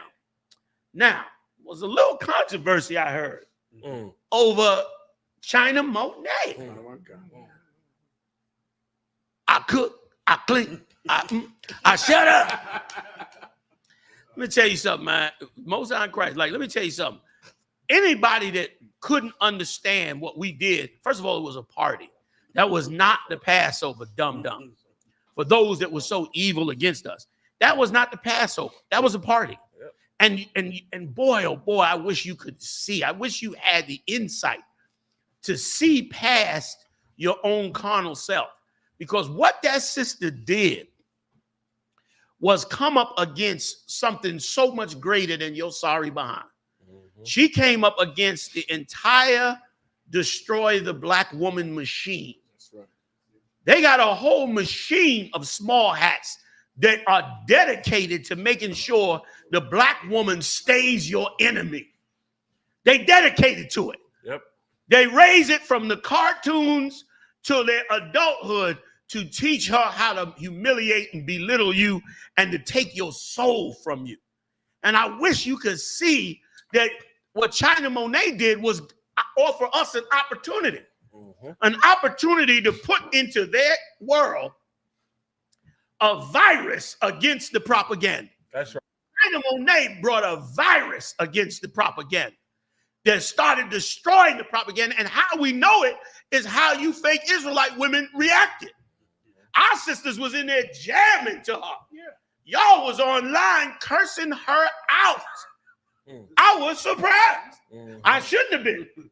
Because a lot of you sisters are in fake Israelite groups, but you haven't given up the demon of hatred of black men, Latino men and Native Indian men. You haven't given up that demon. You understand? Nobody expected her to be perfect, but she did something good for the brothers. She motivated the brothers like hell. She motivated brothers that may not have been that strong. You know, we got warriors and killers in here, but every brother is not that strong. Some brothers is fighting. And you know what? I forgot to tell y'all this. I'm going to tell you something. Boy, I love being in this truth. I am a truly, when I go to the Lord and I say, Lord, I just ain't getting this job done for you. The Lord always come back to me and say, shut your goddamn mouth and do the job because you're getting it done. That'd be the vibe on it. Because let me tell you what happened. I was shocked, y'all. So I'm going to jump back to the China Monáe in a second. But after the China Monáe incident, I got back up here to the city, right? Do you know I got calls from several brothers that called me up and said, I want to talk to you about something, man, that I never talked to nobody about. I'm like, what's up? And they were like, I would never show this, but I feel that same weakness under my woman. And I said, well, come on, let's break it down. Now, brothers trying to be strong, but some brothers struggling, fighting with it. And brother, I broke it down with them, and we went and really got into it. Come to find out, not a lot, but some brothers are broken inside from their youth. From your mama, you've been beat to piss. By the time you become an adult, you trying to be in a relationship, you trying to be strong in the truth, but you got a thorn in your side because you got a woman who's a monster, and you don't have the tools to fight that spirit. And here's the thing: in you fake Israelite groups, you harboring the spirit. At least in here, we casting that demon out. That's right. But you harboring that demon in there. And when I saw this song, I think it was Captain Cesariak sent it to me too. When I saw this song, right? When I saw this song, give me a tissue, y'all, Salaki. My bad. Sir. Come on, sir. Salaki. You bring me back. When I saw this sister make this song, it was so radically against what they were doing. I had to speak to her. I had to know how much courage it took her to do this. And those of you in them fake Israelite groups, you wanted to stand with the ones that hated somebody making a song like this. You wanted to trash her and wipe her character out and dog her for making a song that was supposed to be what you were fighting for. That's right. You're supposed to be fighting for that domesticated sister who's down with her man again. You were supposed to be on that team. Come to find out, you was not on that team. You were on the opposite team.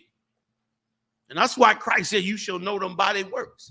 Because you in an Israelite group, you all wrapped up in your little halfway African purple garments made by women. You all up in there, and you a monster on your own man. You beating his spirit down. Like you still in charge. You still the boss of the situation. You still running the show. And a lot of brothers, it takes them decades sometimes to find out how to break that off of them. Some brothers come in the truth and don't want to touch a woman for years until they figure that thing out. Because that's how diabolical the small hats done poured this shit into us, right or wrong. That's right, sir. Like they done made a division between men and women that was never, men and women have been coming together since the beginning of time. All of a sudden, we got this divide with us and our woman.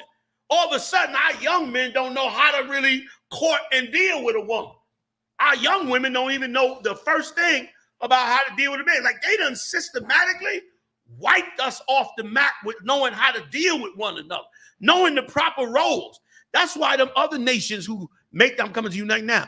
That's why them other nations who make arranged marriages, those nations, they got a system to how they raise their families. And that's why they got less problems than we do. But our problems come from our slave master, instead teaching us how to lust, how to do everything but what we should be doing, what the Lord gave us in the scriptures. And this sister here came up against it. That took a lot of courage. She chanced her career. Yeah. She catching more hate mail from you fake Israelites than a little. You know what I'm saying? Like, damn. She catching nothing but hate mail from you. When meanwhile, she was supposed to be saying a song that you want. And she said something else. Listen, if you go back and hear the interview that she did with me, she said she had to learn that her mother didn't do that. And she said a brother taught her how to do that. And if some of you had enough courage as she did, you would be taught it by a brother too. You in a fake Israelite group. You know the role of a man and a woman, but you hated on her like you ain't never heard that before. Meanwhile, she in the world went and learned it from a brother and applied it and put her career on the line with it. And then you hating on, I heard some of you old monsters, some of you you're just a sullen beast. You're just you're just not a good human. Just a foul, selfish, disgusting, rotten ass piece of garbage. Excuse my friend. And some of you trash her. You went and found old pictures of her. You know what I mean? Half dressed or God knows where she came from. Half you sisters in these fake Israelite groups, y'all ex-strippers. That's right. Y'all acting like y'all come out of, That's right. like your daddy was in there courting you. You was up there, you was selling ass, nigga. Just 2 seconds. All you did was rap a head rap on you, and all of a sudden you, who you think you fooling? Right. You super bitch now. You super Israelite. 2 seconds ago, you was serving up tail, you understand, on the 2-shot minimum. Come on, man. You know what I mean? Where's the balance in all this? Evil? Yeah, the sister came out, but listen, she respected me. She came to that black party, she dressed head to toe. And she looked good too, huh?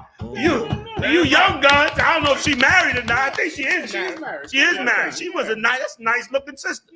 You understand? She was dressed head to toe, put on a show for the brothers, showed them some sexiness, didn't get vile, didn't do nothing unseemly, didn't sing no song that was out of order. None of that. But what she did was bigger than us. What she did was just a smidgen of what we could do if we all decided we was going to promote sisters who made songs that brought our families together. That's what right. if we did that? Y'all buried Indiara. Y'all buried her. She was down to earth making positive songs. Y'all buried her. Foxy Brown switched over and was making positive songs. You buried her. What's the one from Philly I love? The heavyset girl. Jill Scott. I love her music. Another sister tried to drop positive song. You buried her almost. She's still alive. I'm gonna try to get her at one. Y'all know what to do. I'm trying to get Jill Scott at another event. Y'all get on the phone. You understand? Like y'all buried her. So for those sisters that came up against it, it was negative. How you gonna come up against that, man? When it was positive, it was not the Passover. It was, and I heard some of you got online. She's supposed to come in there, sit down, and shut up. She ain't supposed to say nothing. She got hired to sing, dummy. That's right. She's an entertainer. Right. That's what she does. She got hired to sing. I pray it encourages a ton of our young sisters in the school who I know how to rap but wouldn't dare come out with it. I pray they come out with some song. I pray they get up on them tracks and put it to you, old evil rockhead monsters. Oh, I'm hoping they come out with it this year. Like, you don't understand the fight we in. That's right. That's why you all negative. We in a fight for the souls of our people. That's right. You understand? And the small hats is spending billions to crush us and wipe us out. They own your music. They own your TV set. They own everything you see. They design your culture. They tell you what to wear. Kanye brought that out. They design your clothes. They tell you what to think.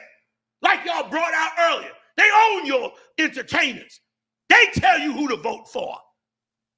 They run your whole goddamn life.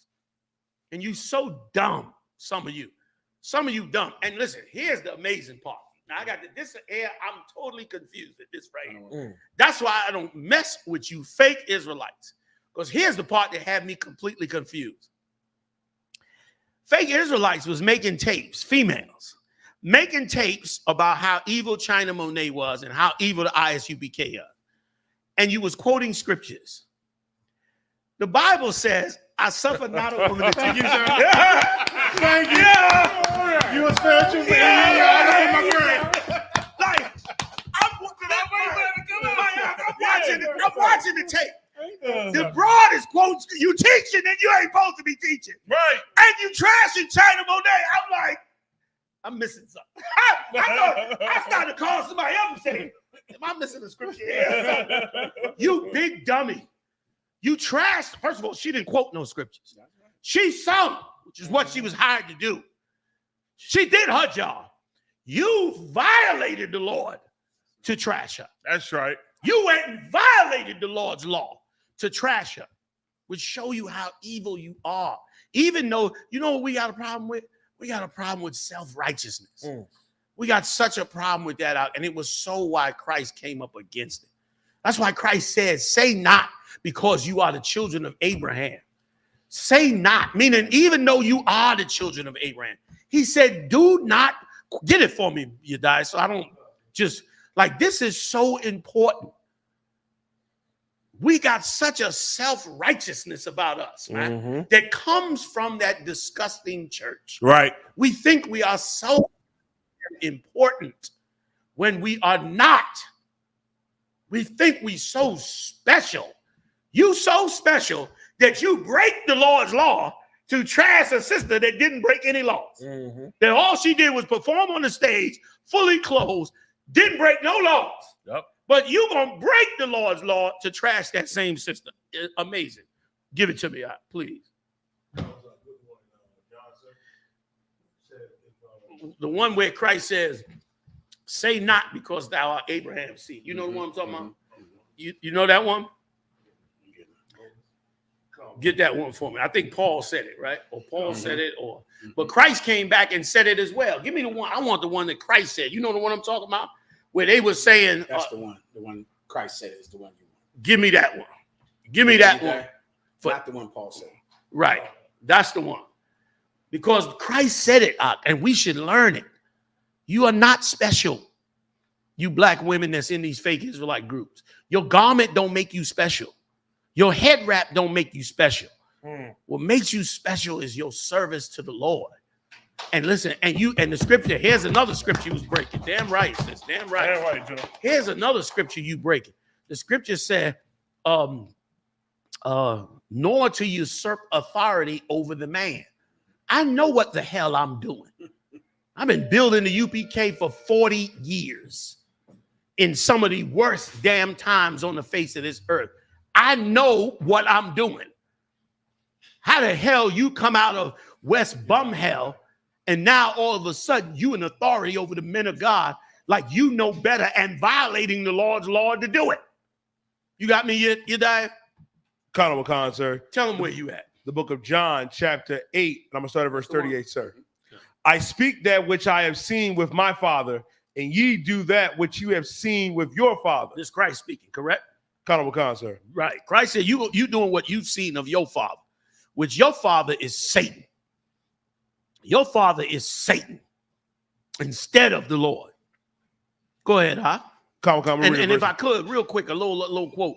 And you remind me so much of those people. I want you to get one more scripture for me, y'all. While he's reading this, get me the scripture where Christ went to heal the man's hand that was withered, and they tried to come up against it. But I want you to keep reading with me, Yediah. Somebody else found it. Y'all pull it up. Come. 37 to 40. You got that one. That's 37 to 40 is the one he needs. What's the other one? The one where Christ went to heal the man's hand, and they went on the Sabbath, and they tried to stop him. That's y'all out there. You so evil, and you don't even know it. First, read this one for me. Come, to the book of John, chapter 8 and verse 37. I know that ye are Abraham's seed.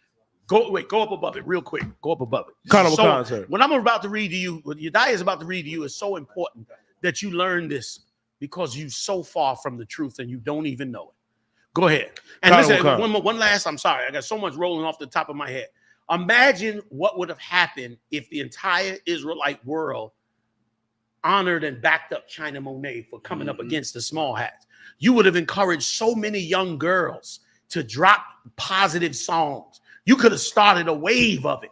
The Lord said, you are the salt of the earth. Instead of using that salt to wake up tons of young sisters to come into the truth and make positive songs, you trashed the one sister that had enough courage to come up against the small hats. And you buried the flame before it had a chance to light a decent fire. You so wretched and you don't even understand. You're such a selfish pig that you can't even understand. You don't understand me. You don't even understand me. You don't understand what I'm doing. You don't even understand none of this. You think I'm just an emotional, man about, being an Israelite. When I am a relentless, bloodthirsty, murdering monster to bring forth Christ's kingdom. That's right. But you can't even see, damn right, give it up. You can't see me coming. You don't even see me coming. Go ahead, Yediah. I apologize. Read this for me. Two scriptures. Khan, sir. I know that you are Abraham's seed. Go above it. Go above it. Sir. The book of John, chapter 8 and verse 36. If the Son therefore shall make you free, ye shall be free indeed. Go ahead. Khan Wakan. Now he's saying, I could make you free. I can give you what you need to be free. That's what we tried to do with Janelle Monáe. Free you, dummy. Go ahead. Khan Wakan, verse 37. I know that ye are Abraham's seed. No, okay, you got to go above. To the part where they said, "Are you better than?" The reason why he brought up Abraham's seed.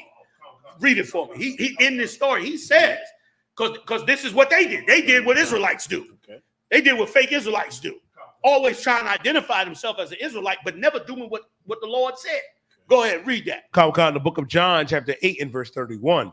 Then said Jesus to those Jews which believed on him, if ye continue in my word, then are ye my disciples indeed, and ye shall know the truth, and the truth shall make you free. Go ahead. Verse 33. They answered him, we be Abraham's seed. Boom. Christ said, I can make you free. If you listen to me, if you follow what I said, I will make you free. They said, we Abraham's seed. What we need you to make us free for? We Israelites. General Yohanna wasn't supposed to, he wicked. He wasn't supposed to have that worldly sister on the stage. He wasn't supposed to do that. I done woke up more men with her ass on that stage. And you dumb towel wrapped fake Israelites will do any day. She shucked that ass on that stage. And cats came out of the world saying, I'm signing up. I got calls all the way in upstate New York. They was calling me like, yo, what y'all doing? I'm coming to the next one. Listen, let me tell y'all something. So many people called me about the Passover that I have to now set up a $10 bi-weekly payment plan because so many other people saw this and now they want to pay. They want to pay into it. So yeah, so I'm sitting down with Zakar now. We coming together on it. It'll be a pay. You can pay it $10 every other week. 10 months Passover paid. You have 2 months extra. We're gonna get it on. All right, like we had to do it because that's how many people was like, yo, you know what I'm saying? So let me get back to the scriptures. I'm sorry. Go ahead, give me some more. So Christ went and told them, listen, I can make you free. I can get you right. But they was puffed up. They thought they could free them. They thought they was already free because they was Abraham's seed. And remember, these the ones that believed on it. Remember what your diary read earlier? It said those that believed on it, not the ones that didn't. This wasn't the Sadducees and Pharisees. This the ones that believed on it. They believed him, but they was puffed up. They believed he was the Messiah. But we Abraham's seed, man, we in here. We in here. When that was not the case, and it is not the case with you, fake Israelites. You just because you call yourself an Israelite, you are not in the service of Christ. That's right. You are anti-Christ. Go ahead, Khan. And we're never in bondage to any man. We ain't never been in bondage to any man. We free men. Meanwhile, they in captivity under the Romans right now. As they talking to him, they in captivity under the Romans. Right. Go ahead. Khan, sir. How sayest thou, ye shall be made free? How you say we gonna be made free? We already free. In captivity. Go ahead. Khan, sir. Verse 34. Jesus answered them, verily, verily, I say unto you, whosoever committeth sin is the servant of sin. Go ahead. And the servant, you commit sin, you're going to serve sin. Go ahead. Khan, sir.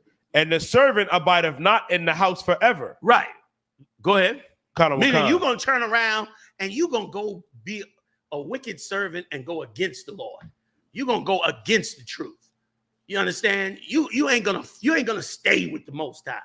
You're going to go leave that house. Go ahead, Khan, sir. But the Son abideth forever. But Christ, his kingdom, that abideth forever. This king right here, brother, I serve him to my death. To the day that air leave out my chest. I'm gonna serve this man. And if he give me away, I shall increase it every single goddamn time. Go ahead, Khan, sir. If the Son therefore shall make you free, ye shall be free indeed. Then you'll really be free. You'll really have the understanding of these scriptures inside you. And you wouldn't be fooled by why General Yohanna had China Monáe up on a stage. You would understand why. Because this truth would really be inside you instead of your own selfishness, instead of your own pride about who you are when you're in captivity before everybody else. Go ahead, give me more. Colonel McCon, sir, verse 37. I know that you are Abraham's seed. I know who you are. We know you claiming to be Israelites. Read on. Colonel McCon, sir. But ye seek to kill me. But you still seek to destroy the righteous. These are the ones that was following Christ. He said, you still seek to destroy me. You still coming up against the Spirit of the Lord. You still want to wipe out your house. 40 years I've been on the track. 40 years in the dirt. 40 years in the mud. Right. 40 years building camps. 40 years teaching and fighting and battling. 40 years. Right. Through hell and high water. You still trash me. You wouldn't even give me the benefit of the doubt. You wouldn't even ask me. You wouldn't even say, General, why did you do that? You wouldn't even give me a chance to explain. You so wretched. You make me sick with your evil. And you do it in the name of Israelites. We had to suffer Tahar saying you could rape a 9-year-old child. We had to suffer all the gay men in the purple Israelites.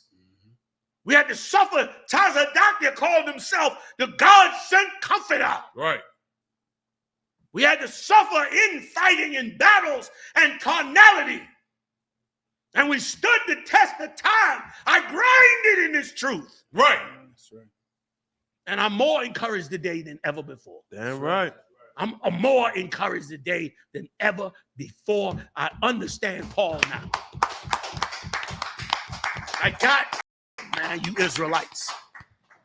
Know when to shut your mouth and when to shut your woman's mouth. Damn right, sir. Give it to me, you die. Finish it for me. Colonel McCon, sir. But ye seek to kill me, because my word hath no place in you. It don't have no place in you, man.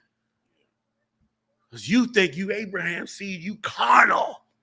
You think because you Israelite or got an Israelite name or you done learned some Hebrew and found out that Jews are black, think that you are special. And you missed the boat on the whole thing, man. And we could have did damage together. We could have did damage worldwide. We could have used this sister's courage to walk into the gates of the rich and noble.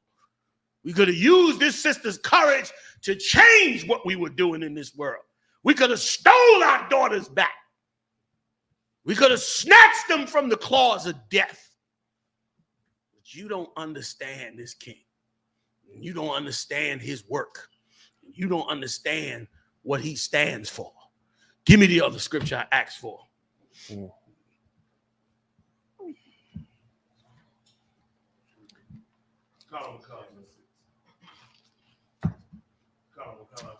Go ahead. The book of Mark, chapter 3 and verse 1. And he entered again into the synagogue, and there was a man there which had a withered hand. Go ahead. And they watched him whether he would heal him on the Sabbath day. That's them. Yeah. That's them. Yes, sir. He walked in the synagogue. The man's hand is withered. But instead of being encouraged by the man, by Christ, coming to heal the man, what do these Sadducees and Pharisees do? Let's see if he pulled that nonsense in here. Let's see if he pulled that in here. Let's see what he gonna do. He better not heal him on the Sabbath. That's you fake Israelites. That's y'all. You ain't say to yourself, we know the lyrics in the song is kind of on what we be talking and teaching. So I know General Yohanna must have had a reason for it. You know what I'm saying? So, and you didn't even do enough research to see that it wasn't the Passover. You didn't even do enough research. You didn't even look at the flyer. Like, God, you just jumped on the opportunity to trash brothers who have given their lives in this work. You understand? Who would do whatever. I would listen.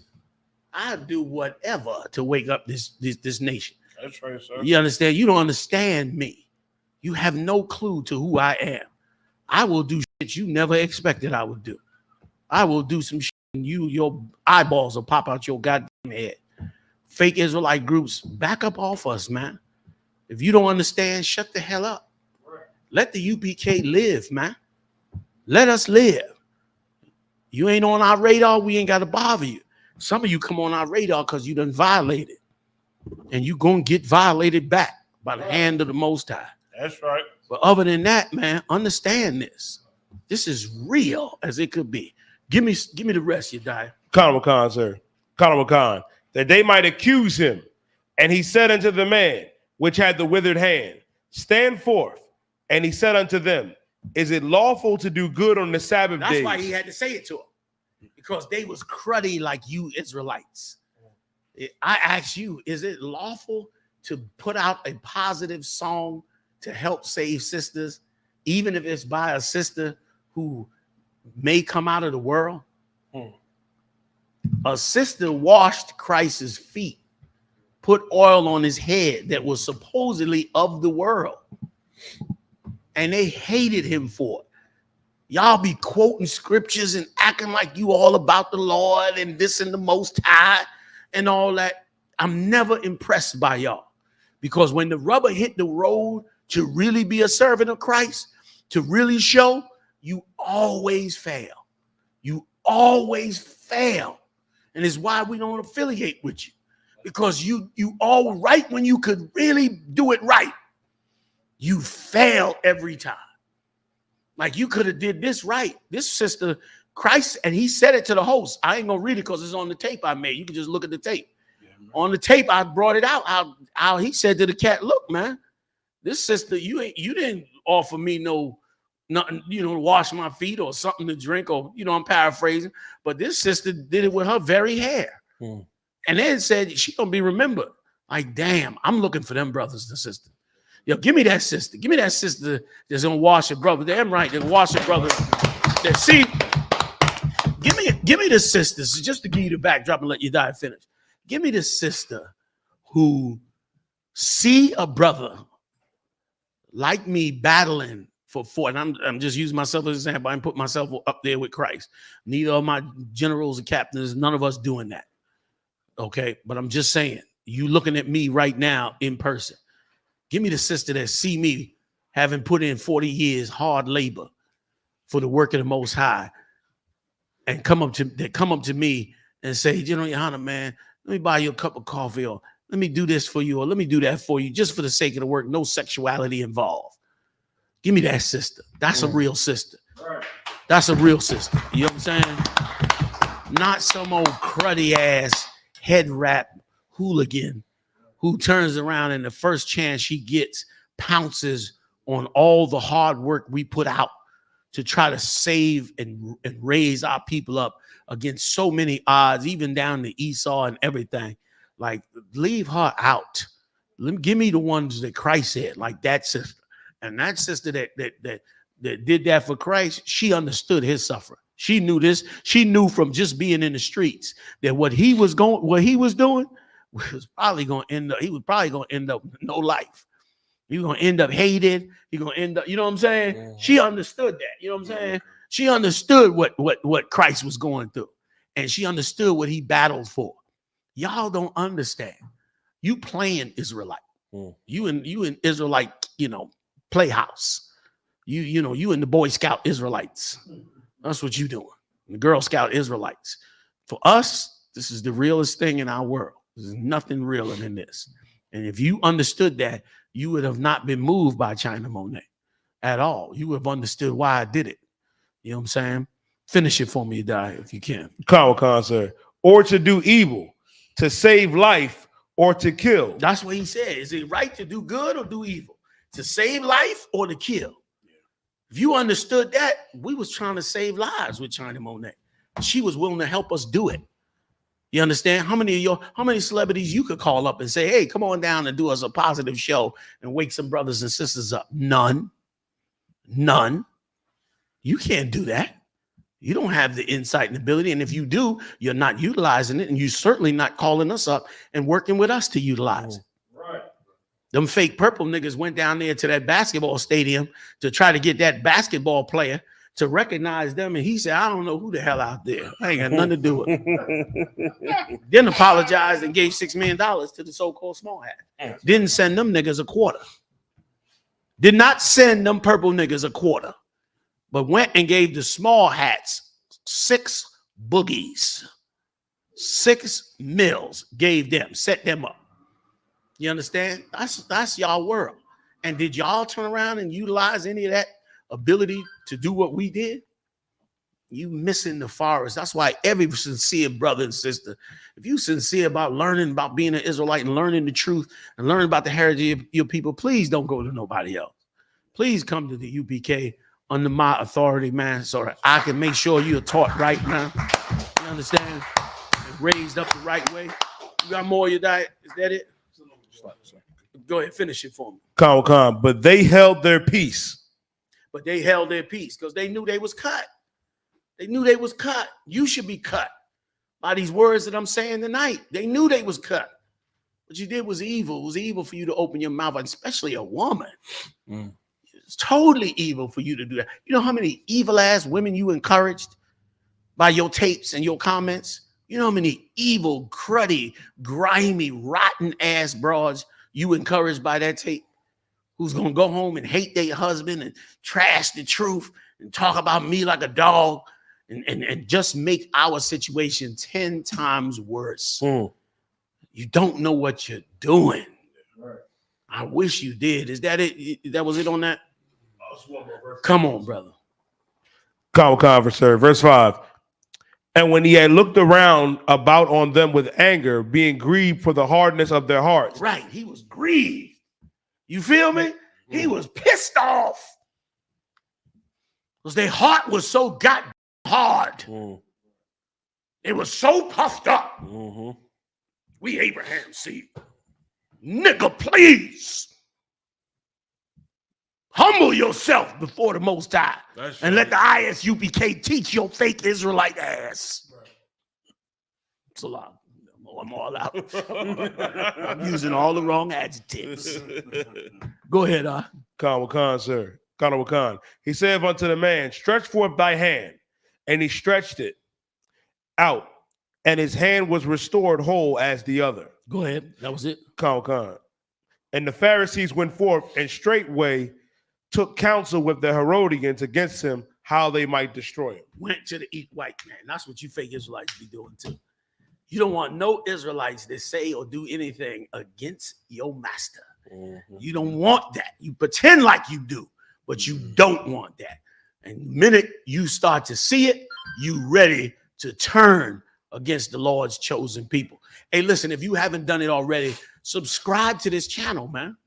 Support us in this truth. That's the least you could do for the work we doing all over this world on these streets. Subscribe, hit the like button, you understand, and subscribe and get the notifications, man. Help our algorithm push this truth forward. You understand? A big shout out to Yaradon on these sweatshirts and his wonderful wife. You can get them over there in Chicago, man. They holding it down. Hey, man, I.S.U.P.K. We'll see y'all next time. Live on the UPK. Got the heavy hitters in the building. General Muhammad, General Maka'ala, General Azayah, Officer Murrah, Officer Yadai, all the brothers up in the house with us tonight. See y'all next time live on the UPK. Go ahead, if I could, sir, per Captain Mashak, to stay tuned after the show for the premiere of the All Black Party. Okay. Let's get it on. All right. I heard that. Shalom. Yeah.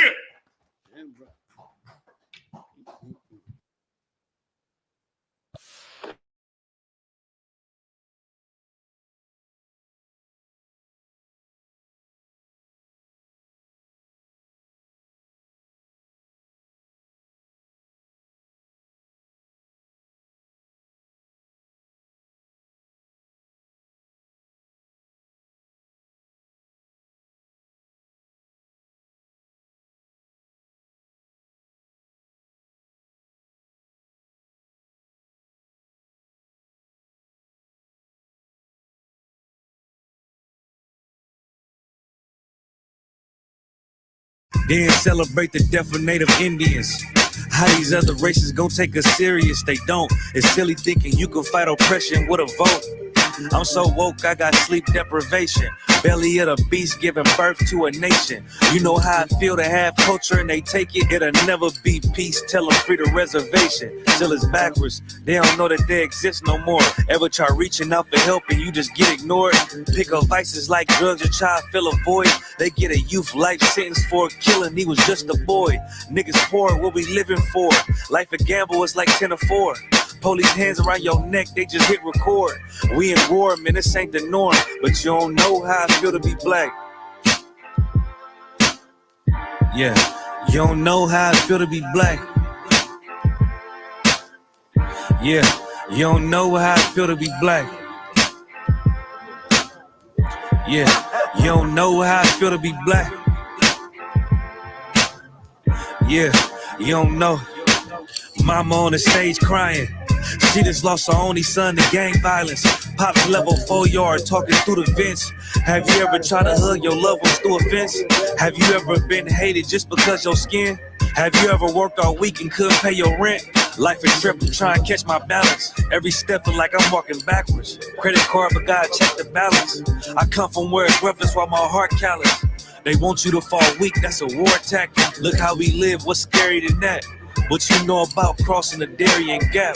Risk of life to live in hell or bury your kids. Either way, we gotta suffer and they just get rich. Life a bitch, why I waste time telling you that? Cause if you ain't a nigga like me, you don't know how I feel to be black. Yeah, you don't know how I feel to be black. Yeah, you don't know how I feel to be black. Yeah, you don't know how I feel to be black. Yeah, you don't know.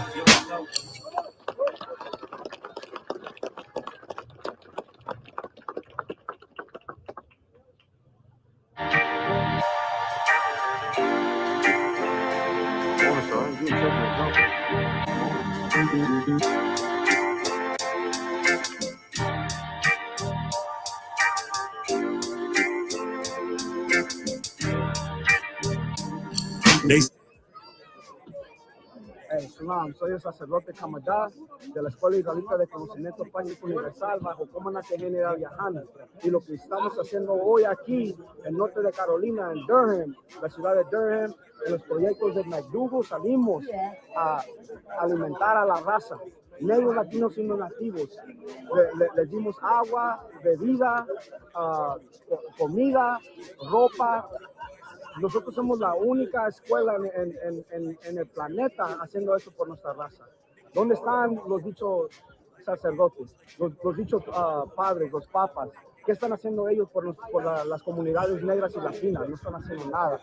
Y nosotros salimos hoy aquí en Durham, norte de Carolina, también para festejar la Pascua del Señor, la única Pascua oficial en el planeta, donde los negros, latinos y no nativos nos unimos en carnalismo bajo el Espíritu de Cristo, que es hermandad. Nosotros nos unimos porque las Escrituras dicen que nos debemos de unir. Nación no deseada. ¿Quiere la nación que no es deseada? Los negros, latinos y no nativos. Pero nosotros aquí en la Escuela Israelita de Conocimiento Práctico Universal, bajo comandante general YAHANNA, deseamos a nuestra raza primero. Ponemos a nuestra raza encima de todas las otras razas. Y somos los únicos haciendo eso. Con eso, shalom. I check the balance. I come from where it's rough, that's why my heart callous. They want you to fall weak, that's a war tactic. Look how we live, what's scary than that? What you know about crossing the Darien Gap? Risk of life to live in hell or bury your kids. Either way, we gotta suffer and they just get rich. Life a bitch, why I waste time telling you that? Cause if you ain't a nigga like me, you don't know how I feel to be black. Yeah, you don't know how I feel to be black. Yeah, you don't know how I feel to be black. Yeah, you don't know how I feel to be black. Yeah, you don't know.